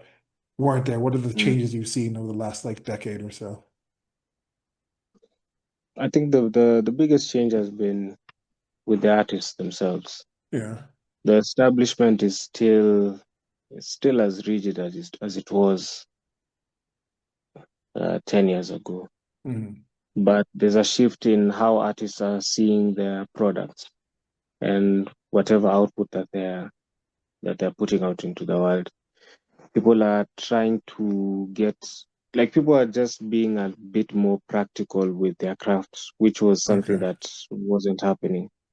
And people are trying to get into you just think about going into Masai Market, you be part of another 50, 20, 30 other artists in the same I don't line. understand how those people make money because you go to the same people, it's like it's all the same stuff. Yes, Like in it's the the same 20 stuff. people it's selling the same exact things. Exactly. And if you go to Masai Market in Nairobi, Nakuru, Mombasa, it's the same Yeah. thing. Yeah. But now people are shifting a bit from that. Yeah, I think that's the biggest thing. And that's partly because of the amount of information that's out there. So people are aware that you can do events like what Nairobi Sketch Tour does. Hmm. You can curate events where instead of you selling the physical art, you sell it in a more, it's very abstract. You're selling the idea. So I'm not just selling you an illustration, I'm bringing you along into my mind so that you can see what goes on in my head as I'm trying to Process the create. concept. Yeah. Exactly. So there's a lot more experimentation happening on the artist side with events, particularly, uh, and people trying to get to form communities, like communities of creatives, and then also communities of creatives and their consumers. I mean, the Hmm. people who utilize But that's the their thing. I think there's something so interactive about, and I also think that's what I was talking about, how cool caricature is, because you sit right there, the person sits for it. And that's how things used to be. It used to be like you'd go even the greats, that's how they used to make a living. They would actually go to people's homes, paint in the homes, have the people sit there for yeah, them. But then something happened where some artists were like wearing our own we're in our own thing. You can't. I think it's hard to corporatize art, and also hard to like do public art to the government, to the political aspect of it. It's like some of these things take away the actual essence of think of art, of the creativity, of the participation in this thing. Like just like did we talk about this before, where it was like there needs to be like kids kids need to be learning art as kids. And why did we stop? Yeah, why did so many people stop? Because that's something we all did. Not everyone played Mm. football. Not everyone played basketball. Not everybody played the piano. And okay, piano and stuff like that, people sang. So that's getting closer to the arts, and you could do that forever. But just simply Yeah. drawing, simply having a implement to put down a mark. Mm. Why did anybody stop doing that? Like we should have how many billion people in the world are there? 8 billion? We should have 8 billion artists. Yeah. Why do we only have I think like it's the artist's fault. yeah? But is it Because like yeah, I think it is because we're too busy fighting for a space in society that uh we made it, we turned it into a club. So yeah, not we're everybody thinking it's a belongs. Not situation everybody. where it's like it's a limited pie, and there's some businesses where it's like if there's an oil field and you're digging in an oil Mm. field, there's only so many people that can dig in that oil field, and that oil is being pulled out of that field. And I can't go and be like, Mm. oh, Mwatika, just go get Mwatika's oil because like my oil is there. In some senses, there's some things where there's like a limited quantity of it. But with art, I Yeah. think I said this to you before, it's like you work together where it's like if I'm doing portraits and I start doing the portraits, but Mwatika also does really good portraits, I can put Mwatika on because like the more people see Mwatika's portraits and want the portraits, Mwatika might be able to do 10 a week. And the 11th Mm. person, because Mwatika has been advertising, won't have anyone. But then I'll be there also. I'll be like, okay, now you can pass that on to me. So the overflow I can get Exactly. can go to Mwatika. His Yeah. overflow can come to me. But we're both just increasing the numbers of portraits out there that more people will want portraits. And then we won't be able to do all those and more people will be able to come. So with that, it's a creative industry. We are creating. We're not consuming things. We're creating things. We're not like erasing things Yeah. from stuff. We're adding new things to the existence of humanity. So it's something where it's like we should encourage more and more people to do it. And I think that's one of the reasons why I really like working with guys from Caricature Kenya Mhm. because we're we're not too. I'm trying to put this in a nice way because well, whatever I'm going to say about Caricature Kenya is going to make the rest of the visual art space look bad. But there isn't that sense of bad competition. Yeah, Yeah, like I feel like I need to take a gig from you. yeah, There's none of that. We try to learn from each other. There was even a time when we used to have a Zoom call Mhm. every Tuesday, I think. And then we invite someone in finance to come and talk to us about budgeting and stuff like that, marketing, getting insurance, Yeah, and then yeah, uh, when I have like a double booking, I recommend someone because it's a small industry. I can't do caricatures all over Kenya. yeah, Realistically, I can't. Even if I wanted to, I can't. So what does it cost me for me to give someone else that opportunity? Mhm. Because if I say that I can't do it for that guy because I'm committed to this other event, and then that's a whole group of maybe 100 people who Yeah, will go home not knowing that there's such a thing as yeah. caricature. But if you Yeah. pass it on to somebody So else, now they know. if you pass it on, exactly. So we're not trying to kill the visual art space. Yeah, We're trying to expand it by through cooperation. And so that's why I think that it's the artist's fault because I was listening to this podcast called Cave of a Palace. I don't know if you've heard of it. no. You should, Kev you over should, you should. Palace. Yeah, Write it down. We'll try to link it. I'll send you a link. Okay. So they were going through. I think it was Immanuel Kant. Was it Immanuel Kant?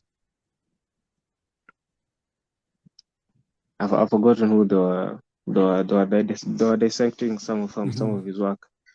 They were talking about how artists now started becoming like gods Yeah.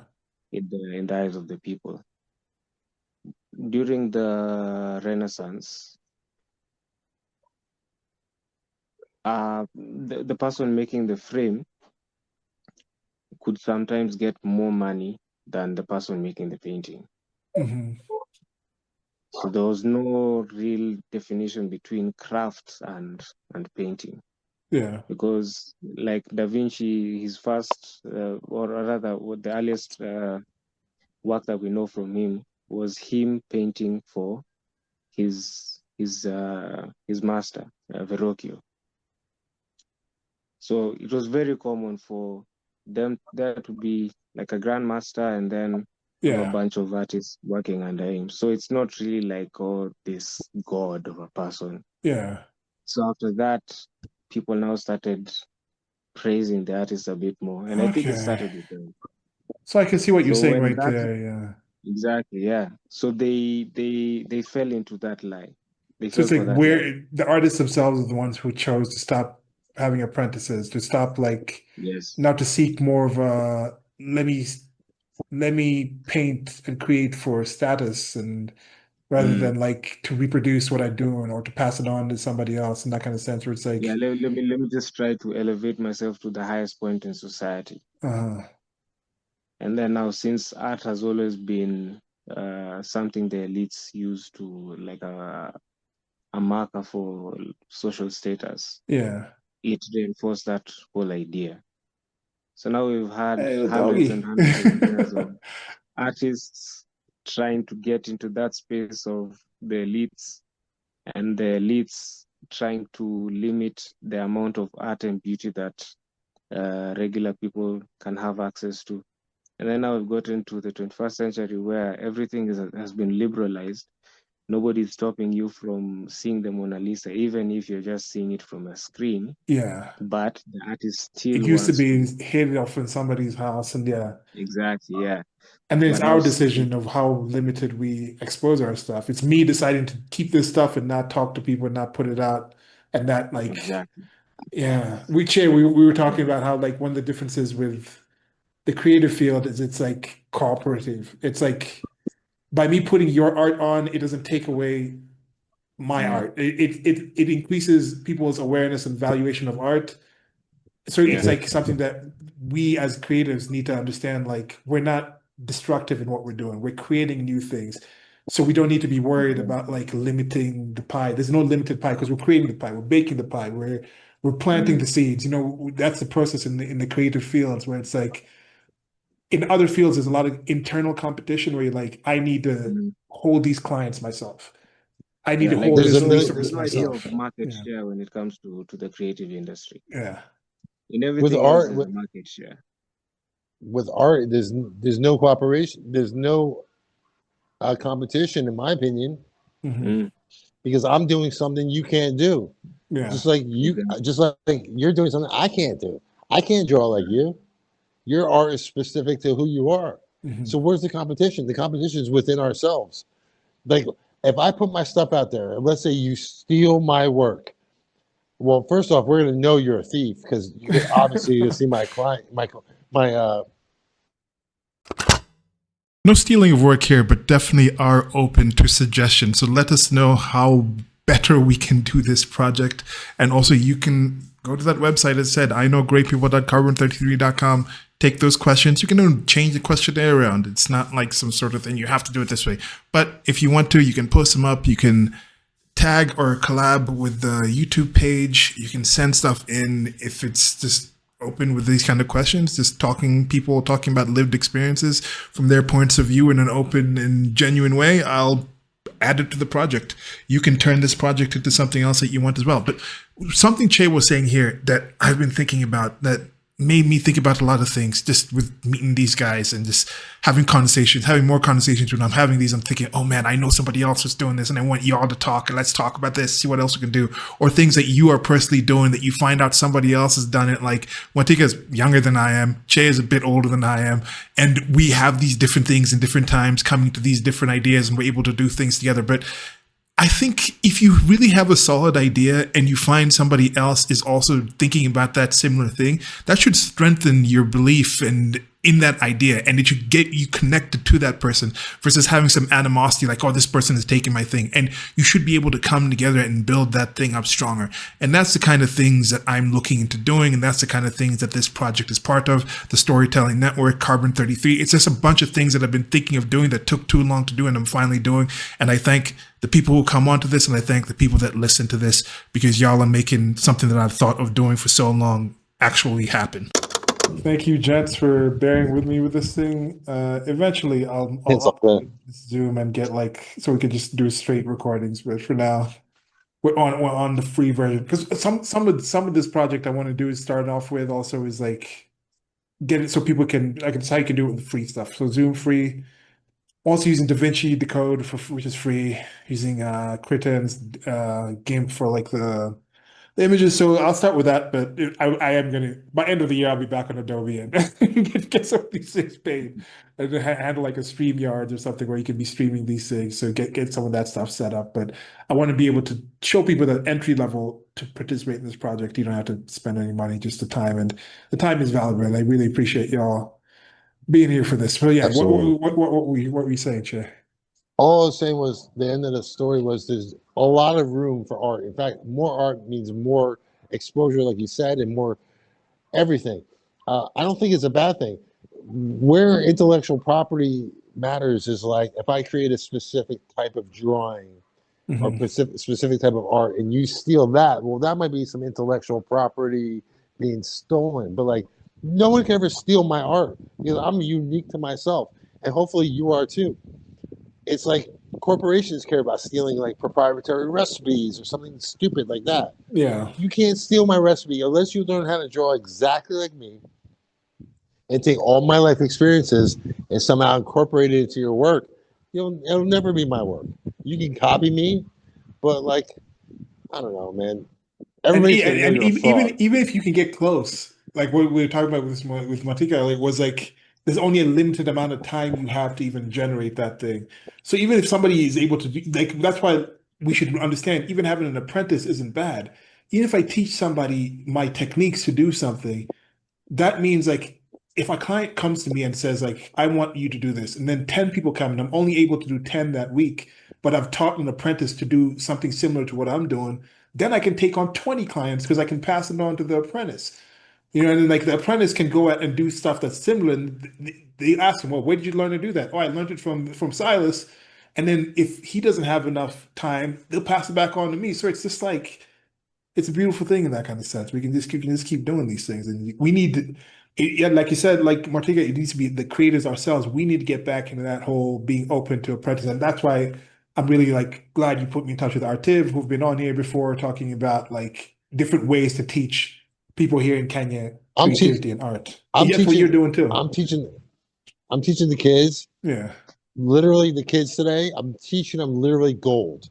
I'm literally teaching them I'm literally teaching them exactly what to do to get where I'm trying to show. Like today I was teaching a little bit of color theory and how to like the use of like complementary colors, the use of like opposing contrasting colors, like using dark purple as the under shading to like a yellow because they're complementary. So you use that as like the dark purple as shading underneath the color to build tone and color.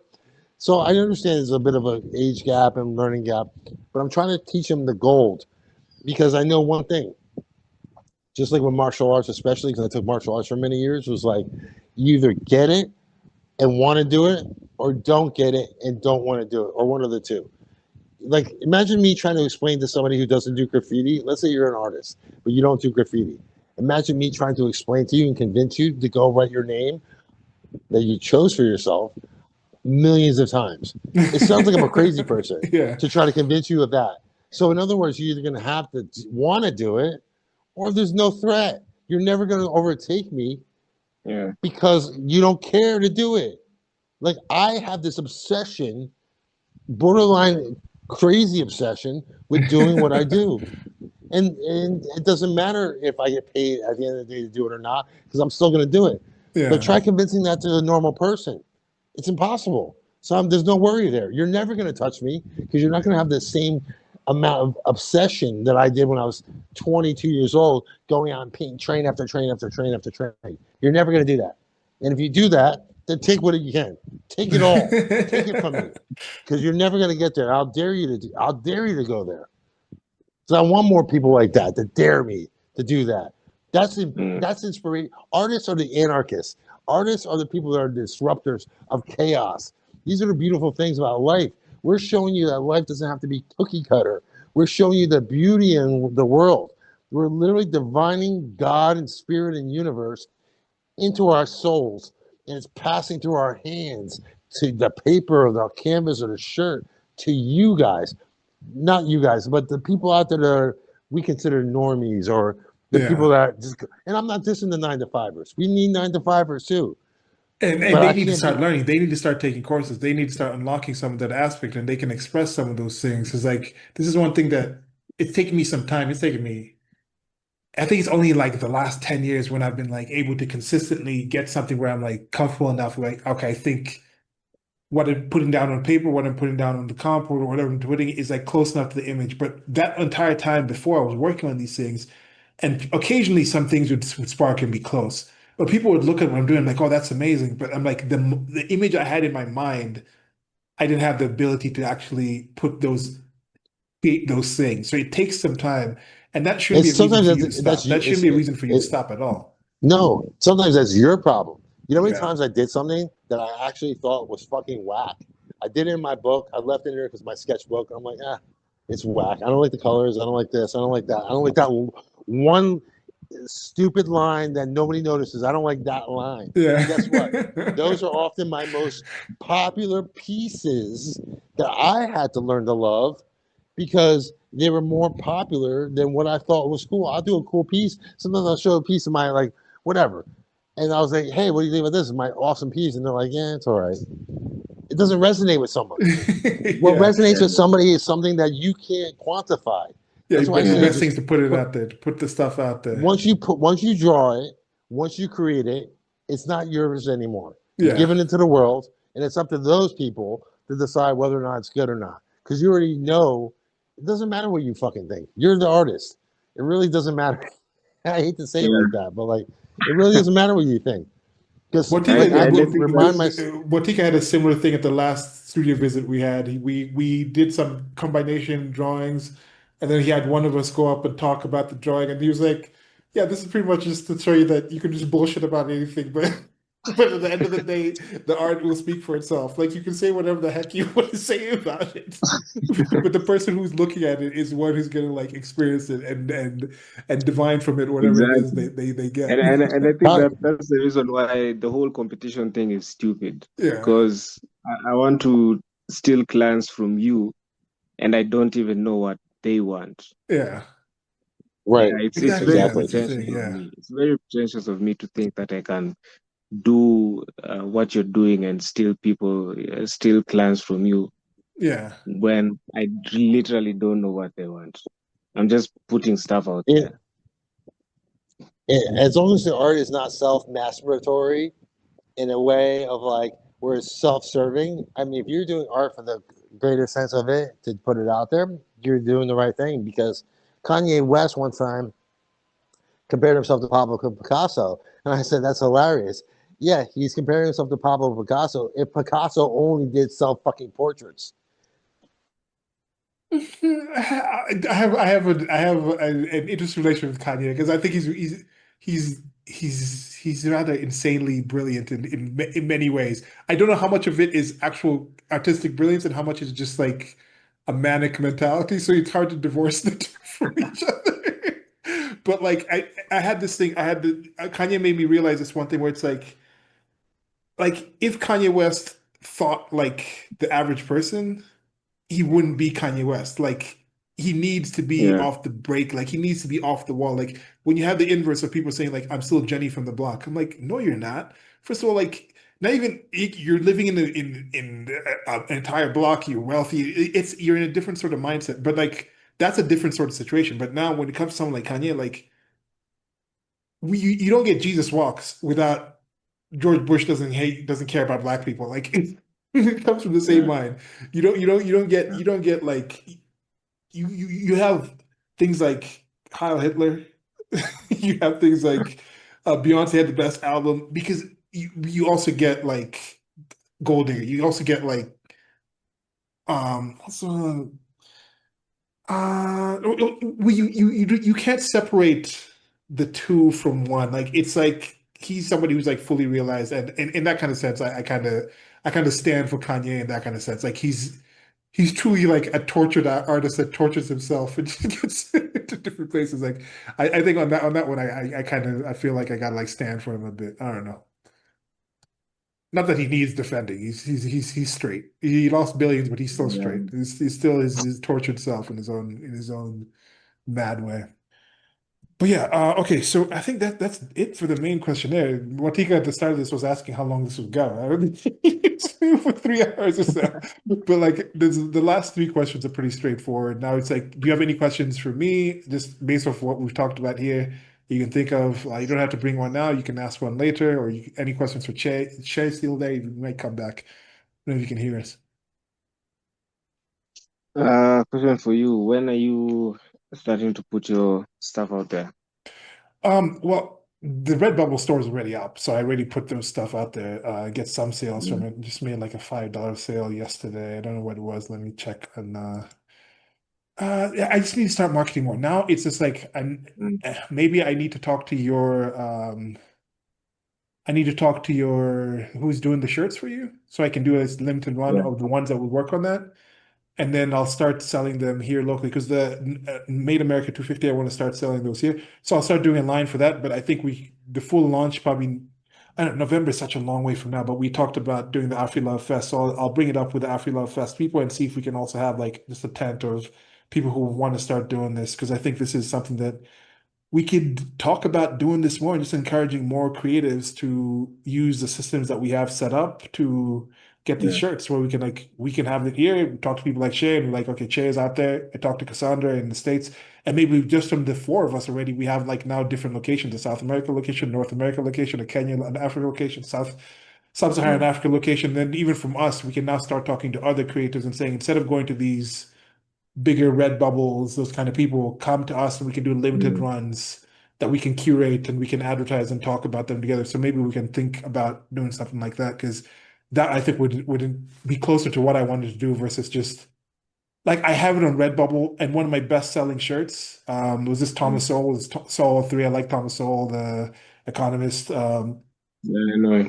Yeah, so he has this 3 questions he asks, like at what cost, what evidence do you have, and so anyway, those shirts were, and then it was like the anyone but Che version of Thomas Sowell also. And some AI or something just took my exact designs, opened another Redbubble page with the same designs. My logo and my signature things and my copyright thing was there. It's even the same title.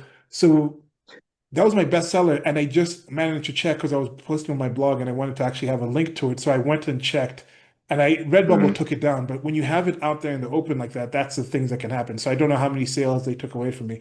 But if I'm doing them where it's like I know they're being printed directly, people are coming to my website direct. I'm talking, there's a lot more control and stuff like that you can do, and I think I would prefer doing my stuff like that. So we'll talk more and see how I can get into the system that you've set up already, and we can see how we can collaborate on that. Yeah. Next question was Che said his phone is on the fritz again. He said apologies to y'all out there. He will be back on. We will have more conversations. Definitely we'll have a conversation more about teaching. I'll have a conversation on about aliens. Speak on about that. We'll have a conversation about relationships. Che just had his like 10th this year anniversary. We'll talk about that more. And Mwatika will be on for a lot more other things. Okay, so now the next question is, do you have any questions for anyone else that may answer this questionnaire? So other people who might participate in I Know Great People, or people who might have listened to us just out there. Yeah.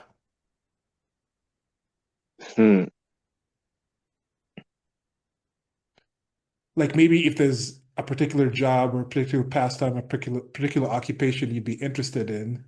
If I ever have someone like that come on, you can ask them a question. You don't have to give it now. If you think of one later, we can submit it. Yeah, I think I'll think about it. Okay. And now the Yeah. last question. Now here you see, like now, if somebody before, once we build this up, had asked, "Oh, I want to know how t-shirt printing is in Kenya." And then when it comes to this last question, I'd say, "Do you want a random question, a requested question?" And now later on, when you come on for more of these conversations, someone might have listened to what you said here and had a question specifically for you, that you'd be able to take that question at this time.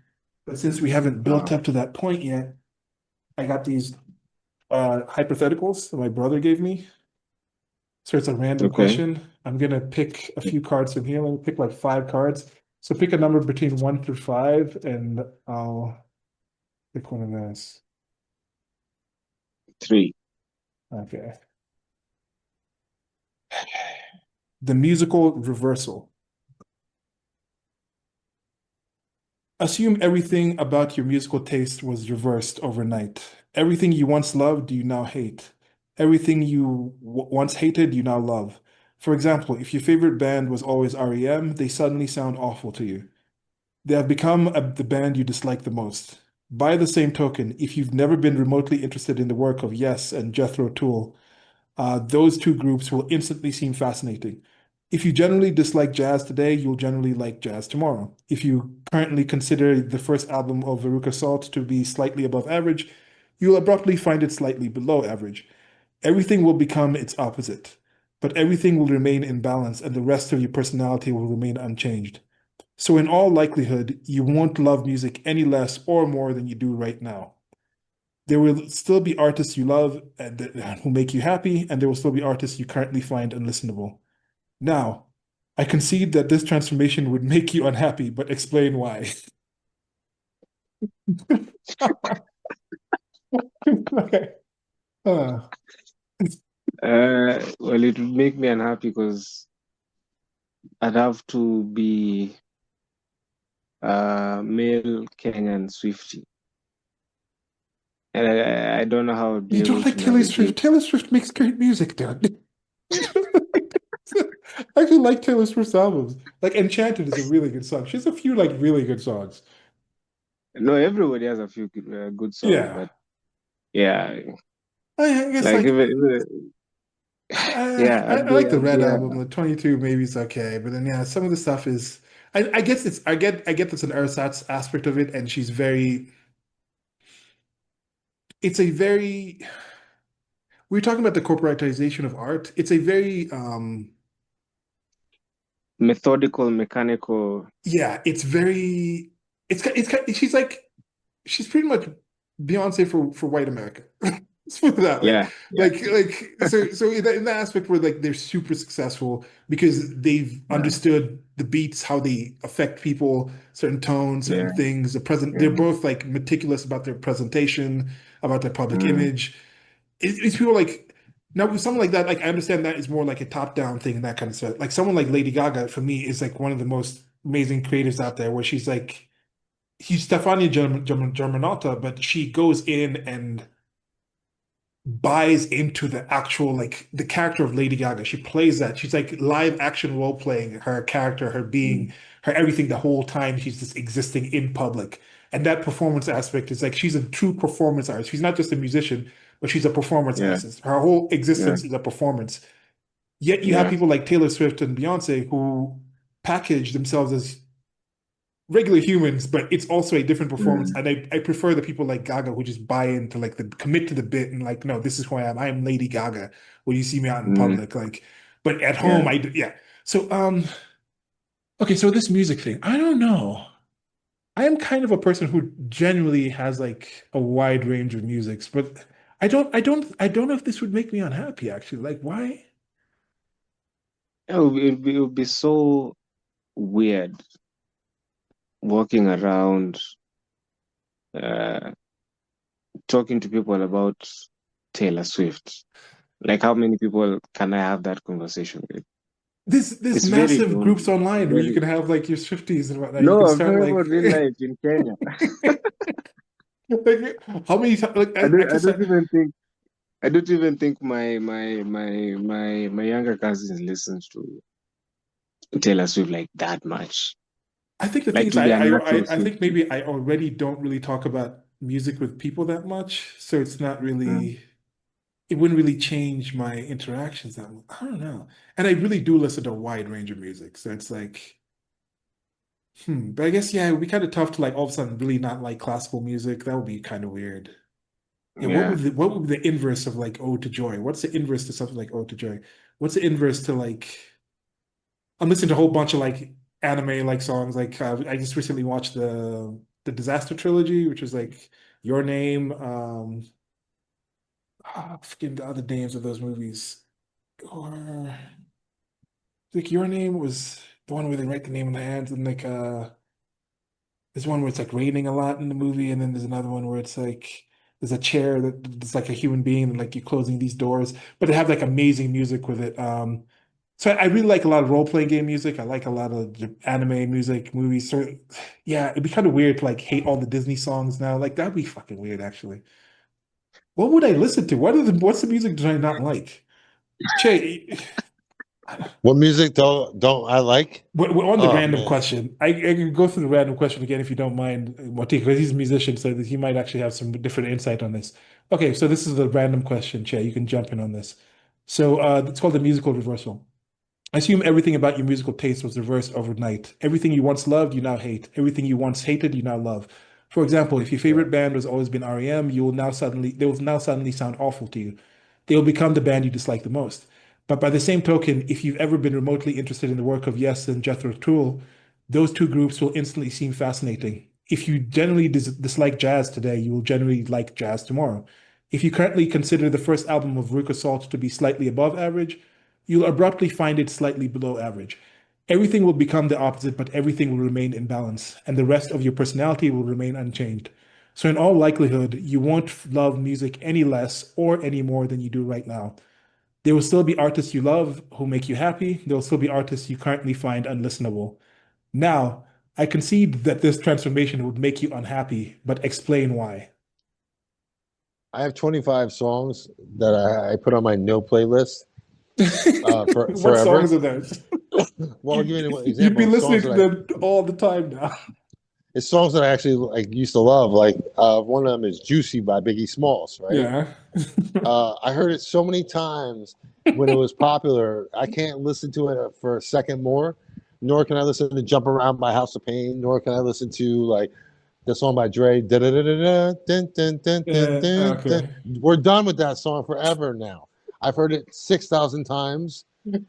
I listen to every genre of music. If you look at my Spotify or whatever, you say, "Holy cow, this guy is all over the place. He's a schizophrenic." My main thing nowadays is jazz, predominantly 50s and 60s jazz, like Cannonball Adderley and like Sonny Rollins, and then refound love in dance music. And I used to be only those guys like, oh, I only listen to hip hop, or I only Okay. listen to when I was a younger guy, only listen to metal. But you know what? Although I still like obviously like those genres, I don't like low hanging fruit. So you better be really good at what you're doing. Yeah, Mwatika was talking shit on Taylor Swift. Taylor Swift is amazing Garbage, artist. You garbage, too. complete shit. And the thing is, it's low hanging Thank you. fruit. Thank you. I don't want to deal with. I don't like shit that is like. Listen, my friend used to tell me all the time. My friend who was a musician, professional musician, did a lot of shows. He was in my band. He was like, dude, if you're not up there killing it like Prince does or Michael Jackson does, shut the fuck up.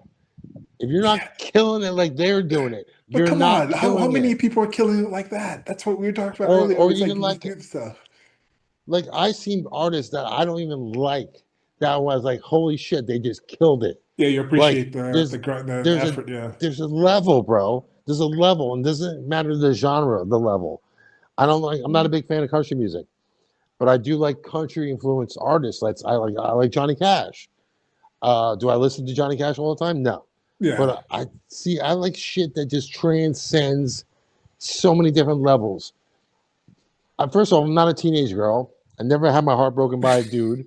There's no connection to to Taylor Swift. She But actually has I'll like give you an love example. songs. Like Enchanted is like about an actual loving. I actually come to think about it, most of the songs I like about her are the ones where it's like things are working. Yes, majority of her songs are about breakups, but she has really good songs about things that work. Like I'll Enchanted, give it's you an like I was example enchanted of. to meet you. That was like a really cool song. I'm not a super a fan of, but I'll give you an example of someone who kills it. Adele.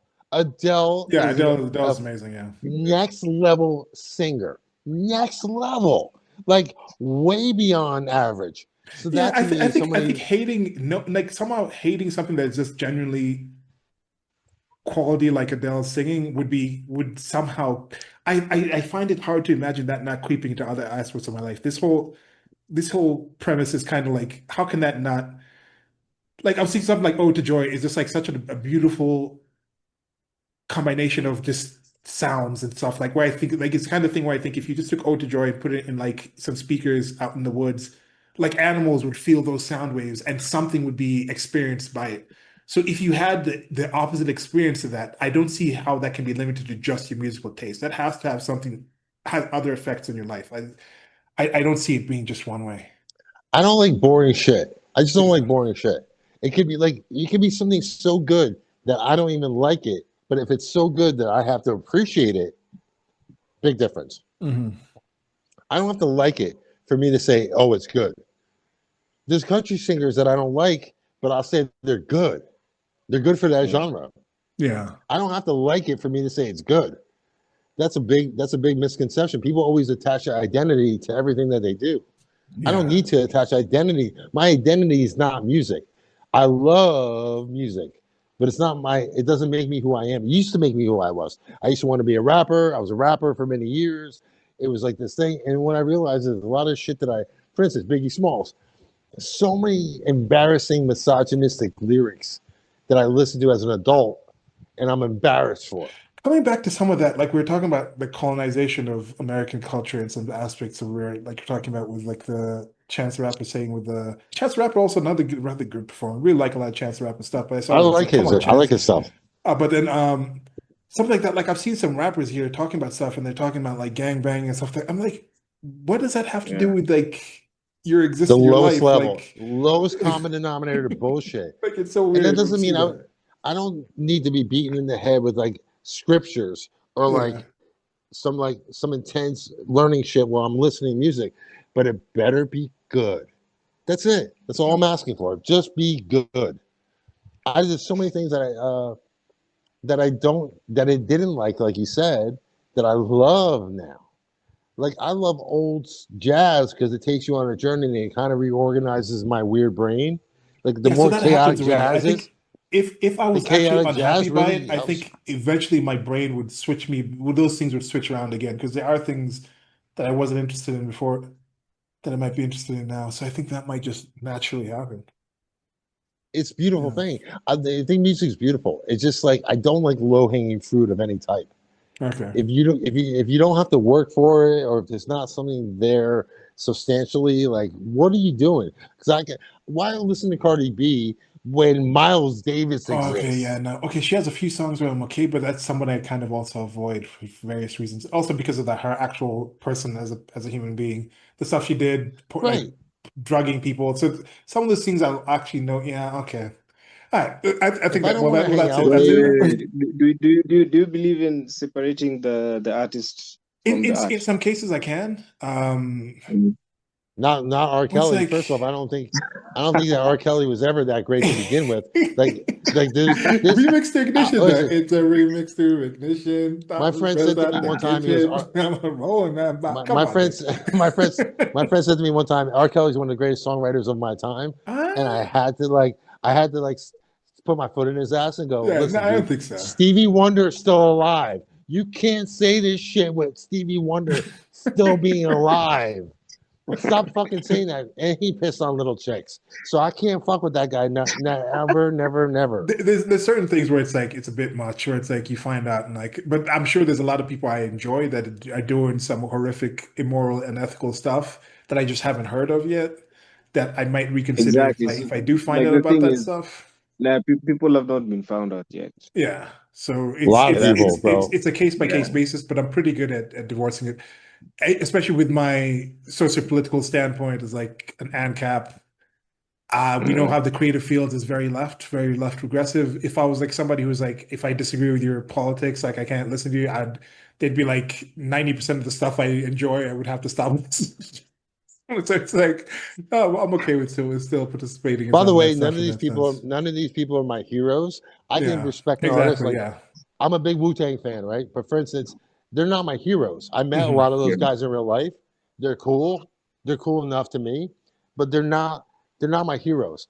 I consider heroes to be people that transcend humanity for humanitarian purposes. Like one of my favorites, for the children.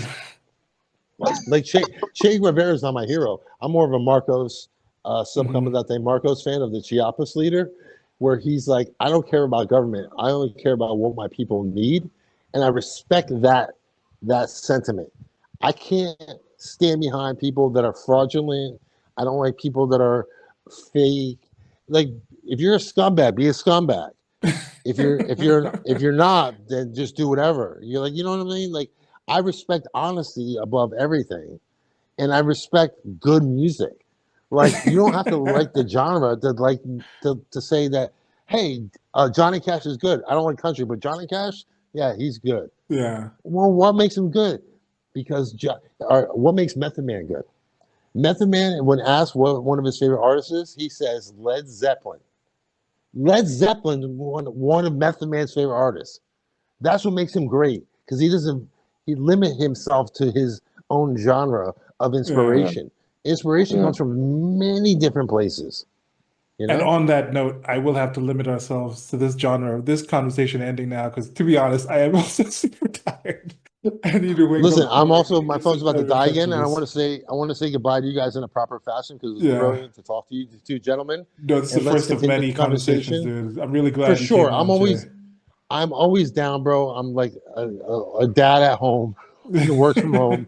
Hit me up. I always come to talk about everything. It was a pleasure to meet you. As well. We're gonna work together. This T-shirt thing, we're gonna set it up. We're gonna get some good quality T-shirt printing here. You'll find us some in Costa Rica. Whatever we're doing in America, we'll join forces, and we'll have at least 3 locations shipping shirts that we're doing, and we'll add more people to this network. I think. And what a great group of minds to speak with about everything, because I love talking to smart people about things that matter, and you guys are up there with them, and so let's continue the convo for sure. I'll be prepared next time with my phone being charged. All right, we'll see you soon. Let me say goodbye to you now. Yeah, you got anything else to say to the people, Mwatika? Yeah, thanks for watching. It was a pleasure 100%. meeting you, Che. Enjoyed the Same, conversation. brother. Looking forward to talking about aliens and stuff. Yeah. Oh man, we are on it, bro. Let's go. My first UFO I ever seen was off the coast of Somalia in the Navy in 1995. That's enough of a teaser. You come back for that one, guys. Somalia, dog. Between. Goodbye. By the way, don't go. Stop. If you haven't been, don't go to Somalia, man. It's a rough time. Warm beer, bro. Warm beer. Enough reason not to go, right? Warm beer. All right, that's it. We'll end there. Yeah. I'll cut it off there. Thank you so much. Thanks a lot, guys. Thanks. It's fucking excellent. All right, fellas. Yeah. Ciao. We'll talk. Until next time. All right, fellas. Bye. Peace. Nice time. Okay.